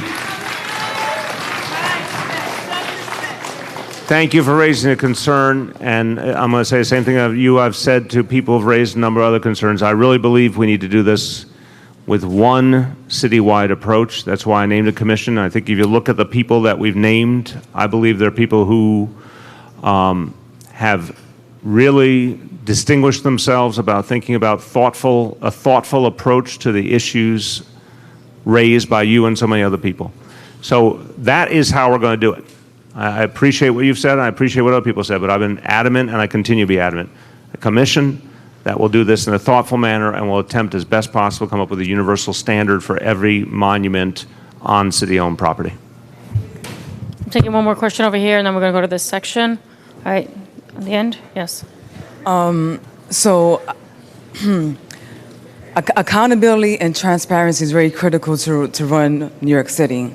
And so I'm interested to know, would you consider coordinating a new vision amongst the city agencies to work cohesively together to better to address the needs of the community? Because I feel like the Department of Sanitation or the Department of Transportation is not communicating amongst each other to be able to address the needs of each individual district. It's a very fair point. I don't think there's like a single way to do that. I'm not saying it's not the right goal. It's absolutely the right goal. I don't think there's a single approach that people have found to somehow get rid of some of the natural disconnects that occur between different agencies. Obviously, it's 8.5 million people, agencies all doing different things, trying to do them well, and there's going to be some of those disconnects. What I think we can do a lot better and very specific is if there's a specific thing happening in a community, to make sure all the agencies are present. So the example of 125th Street is a very good one. And let's be very straightforward. If it wasn't for the speaker, it probably would not have gone down the way it did. But she literally came to me and said, I need every single agency that's pertinent to the equation to sit in the same room together. So you had police, you had sanitation, you had health, you had homeless services. Everyone was at one table, and we had to agree on a plan that everyone would implement together. So my argument to you, I think your direction is the right direction. I don't think it's a realistic way to say we're going to get government to do that every single day, every hour, because it's just so much they're trying to cover. But I think if you say, here's a specific problem that demands a bunch of agencies get on the same page to help the community and sit with community members to figure out what that looks like, that we can do. Did you have a specific thing in mind, or is this a general observation? So for the example with the recent tragedy in the Bronx with the killing of the young, I feel that that was a lack of collective, like New York City schools is not equipped to address the array of issues that young people come into the school. Right. And so if they was equipped with the necessary tools and development, they'd be able to address each child's individual needs. Right. And so they lack resources. Well, that's a different, I think it's a slightly different thing than where you started, but I wanted to just answer it real quick, that we are trying to add a lot more mental health support into schools. We're trying to add a lot more counseling into schools in different ways, because I think even though we don't even know what happened in this case yet, I think if you say in general, how do we reach young people better earlier, particularly if there is something that might be a mental health challenge, the earlier and younger in their life we get them, the more chance we can get them the treatment and support they need. The Thrive NYC program is all about that. And that is an example of an initiative that brings all the city agencies together to say, how do you put mental health services into everything you do, whether it's schools, whether it is health department, whether it's police, how everyone takes a mental health perspective and implements it in all they do. That's one example I think that is consistent with the vision you have. All right, we're going to go over here.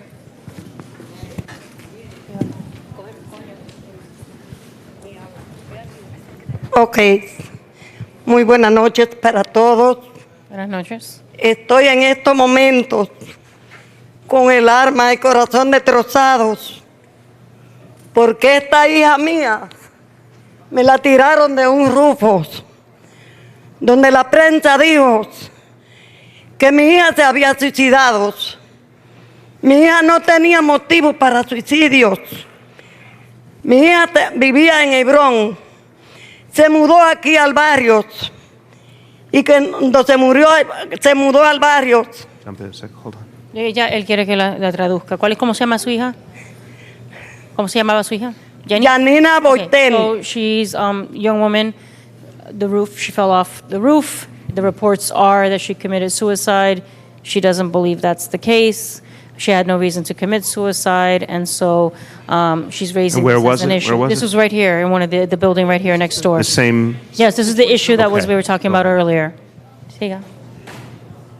Cuando ella se mudó al barrio, me dijo a mí, mami, soy la mujer más feliz del mundo, porque voy a estar frente a ti. Mi hija no trabajaba y tenía 3 hijos y una nieta que acababa de nacer. Yo le dije a mi hija, lo que conseguimos aquí lo compartimos para todos. Ese día ellos discutieron, pero cuando ella me presentó al tipo ese, yo sentí una piedra en mi corazón y crucé las manos y le dije, mía, por favor, saque ese hombre de tu casa que te va a desgraciar la vida. She's saying that moved here, that she was living in the Bronx, moved here next to her, and that in the relationship that she was with, she felt that the boyfriend was not good for her. She was concerned for her safety and asked her daughter to consider separating from him. Okay. So do you want to speak to what you're doing to follow up here? Go ahead. Señora, con todo el corazón, nosotros hemos hablado sobre la tragedia que pasó con su hija, mi corazón está con usted. Lo que le dije a la otra señora que preguntó sobre este caso es un caso que se está investigando y por eso no podemos comentar en una forma pública sobre dónde está esa investigación. Pero como yo le dije a usted y su familia, nosotros vamos a hacer todo lo posible para saber qué exactamente fue lo que pasó. Y eso es nuestra promesa a usted, que nosotros no nos vamos a olvidar del caso, que estamos investigando y está activo el caso. Pero fuera de eso, para yo comentar una cosa en público así, sería responsable de mi parte. Gracias. Pero que se está investigando y está abierto el Se caso. está investigando, yo lo sé, pero yo lo que quiero es respuesta, no decirme, sino el hijo mío mayor, que trabajaba en la corte criminal también, día antes de eso, yo fui a la casa y le dije, la vi con un golpe, le dije, mija, ¿qué te pasó? Ella me dijo a mí, mami, me dio un golpe. Digo, mentira, eso no fue un golpe. Mi hijo tiene eso en el celular de él. Yo le dije a ella, dime la verdad. En el celular de mi hijo aparece una pregunta donde ella le dice, Bumbu, que le dicen a mi hijo, Bumbu, yo tengo un golpe en el ojo y tú sabes quién fue. Si algo me pasa, tú sabes quién es. Ok, le vamos a... El alcalde está diciendo que vamos a hablar con usted separado y con el Muy departamento bien, de policía. te lo agradezco porque yo quiero... Claro, hay que... Yo quiero hechos, no palabras. Entiendo. Señora, vamos a sentarnos a hablar. Gracias. Sí. Okay. Perdona.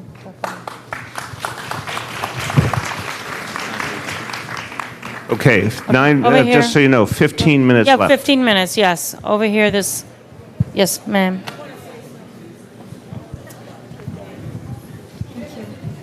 Hello, Mayor de Blasio.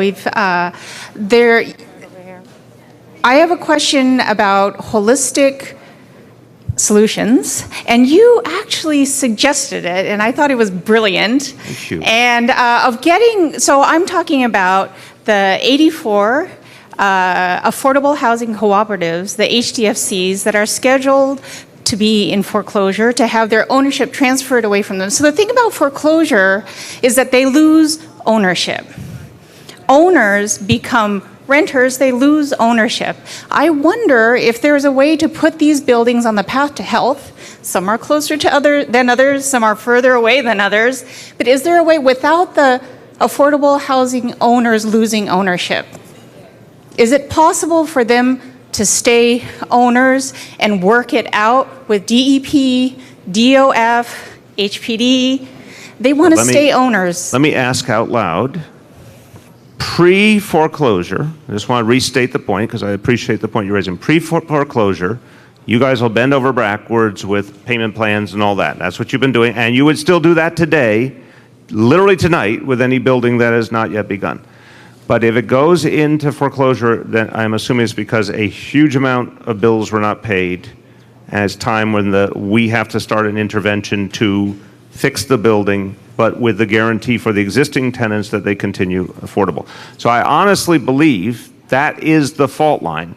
Up until the moment of foreclosure, there's still an opportunity to create a specific solution for a building. Afterwards, I think that's when, if I'm hearing you correctly, you stay on the track of investing in the building, guaranteeing affordability for the current owners, current residents, but that does not continue the previous ownership dynamic, correct? Okay, so that's where, so what I think, well, I don't think it's a rush considering how long these things have been going on. You can, go ahead. for the current round of third-party transfer, though that process started in 2015, through this process, we have worked with dozens of HDFC co-ops who've gotten out of the process. Right. And we continue, and we've And we extended can still do any that. deadline. We're continuing to do that, and even when the process moves to the next stage in terms of a formal process, there's still more time to redeem out. So do you have a This is specific mandated. building that has not yet been foreclosed on? Well, we know that. Just tell me that one thing. Are you concerned about a specific building? 84. Okay. Have you guys talked about this one? We're concerned about 84 buildings. I'm saying, so it's not a specific one you have on your mind right now. Each building has its own story. Okay. So then the answer is those that have not yet gone through should be meeting with Maria and her team to try and work out that specific plan for each building, individual plan for each building, right? And we have reached out. We have reached out to every single building in order to. I'm not clear which deadline you're. There's a specific process that we have been following since 2015. There is nothing magic that happens tomorrow. This will go through for the course of the next several months. For each of the 84, let me tell you, every single HDFC co-op who's been on the list, we have called, we have reached out to, we'll continue to do that. And we'll be here all of tonight to see Okay. if there's anything else. Thank you. All right, we have a couple more we want to get done. All right, right here in the middle, and then the young woman in the back. And then we'll go over here. All right.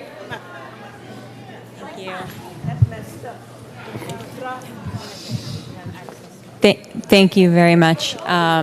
And thank you both for being here. Your entire community appreciates it, so thank you. I grew up less than a mile away from here. My name is Dana. Right now down the block, I grew up also right down the block from the city animal shelter, which is now Animal Care Center. ACC has more funding now than historically, which I deeply thank you for, but it needs more. I'd like to ask you to tour ACC. I know Ellen Curtis would love to have you, and work with them to get them the resources they need during the expansion that Rachel just described. Can you do these two things? I can tour after 6 weeks from now when there's more time. Yes, I would be happy to. The resources we'll consider in the next budget. You know we have been steadily investing. I don't want to announce anything, but we're ready to continue investments, and that will be something we'll talk about in the next budget process for January. Thank All right, you. in the back. Back. Yes. Yes. No, her. Yeah. Hi, my name is Alama Shariki. I'm a student at Union Solomon. Many migrants from my country who are citizens living in New York have families, members who are waiting to come to live together. The president travel bans are keeping families apart, and they can't come. What can city leaders do to help immigrants people?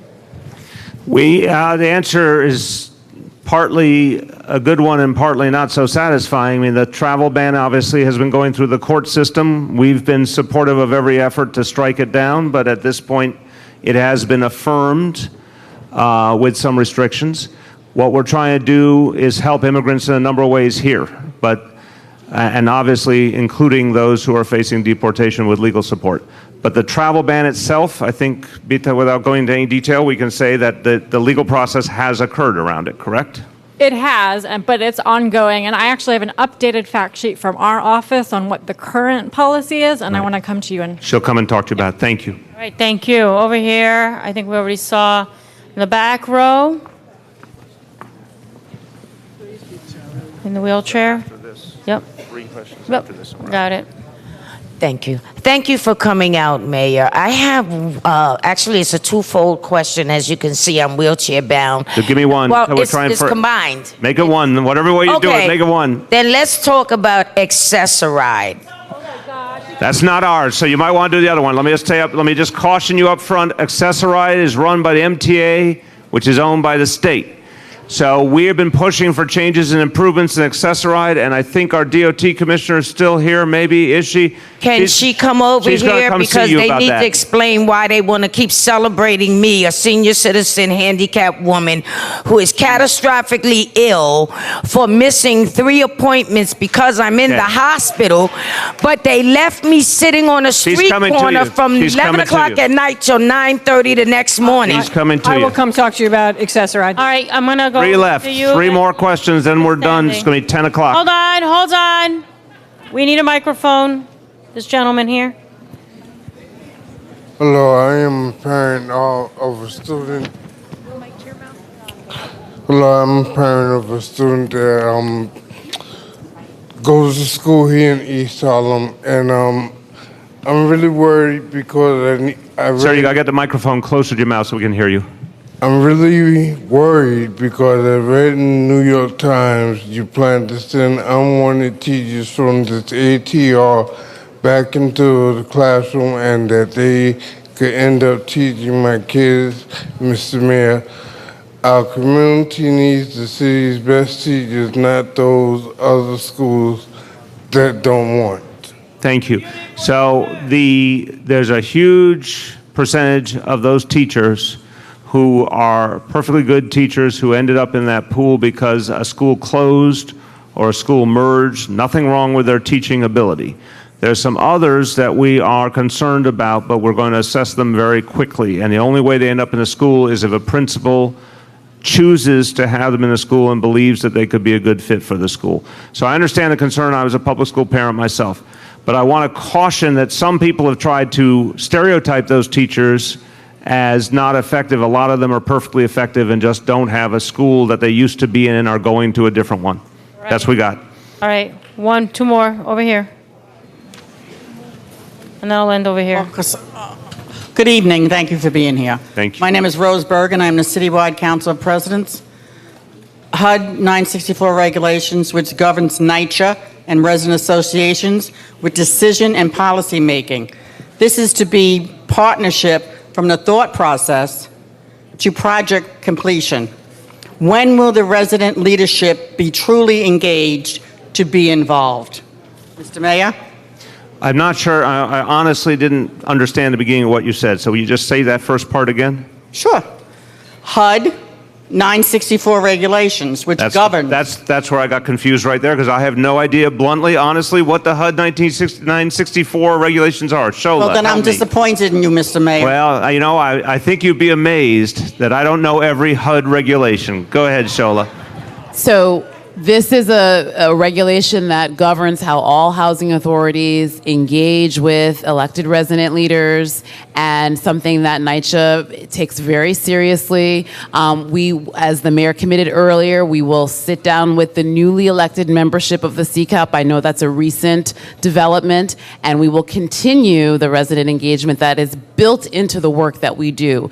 And so we look forward to our conversation with you, Ms. Bergen. Go ahead. Okay, and then the last one right here. This is it. Oh, wow, that was nice of you. Well, You're a good citizen. Very Adrian, nice. but she turned wait a it minute. Give over. her a round of applause because she shared the microphone with someone else. That was very nice. She knows. Very nice. Hello, my name is Nilsa Ram. I'm from the Community Board as well as the Secretary of the East Harlem Land Trust. First of all, I have my hand up forever because I wanted to thank the Speaker for supporting the East Harlem El Barrio Land Trust, which is looking to give affordable housing, and it's another model within the neighborhood. But my question is based on the fact that that's a new model, and we're hoping that we'll continue getting funding as we move forward.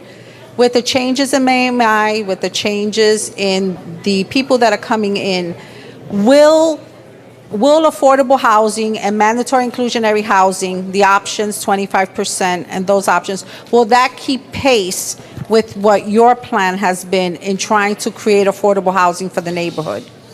So the 25% or 30% affordable housing under mandatory inclusionary housing, that's just one piece of our plan.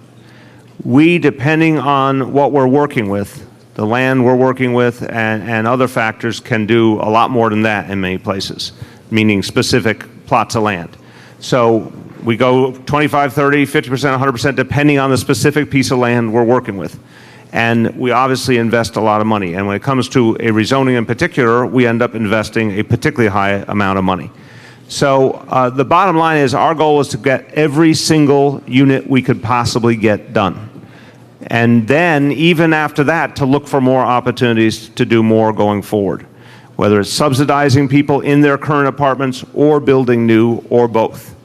So it's not, you know, the big thing I think to appreciate, there's no city in the country that has as strong a rule, and this is, the speaker gets a lot of credit for this. They're the biggest city by far, obviously, and we have the strongest rule about affordable housing of any city because it's a matter of law. If a developer does not provide that 25% or 30% affordable housing, they literally cannot build their building. But we do a lot more beyond that as well. Thank you very much, everybody. Thank you. Thank you. These questions that came out, we move on to these. Is that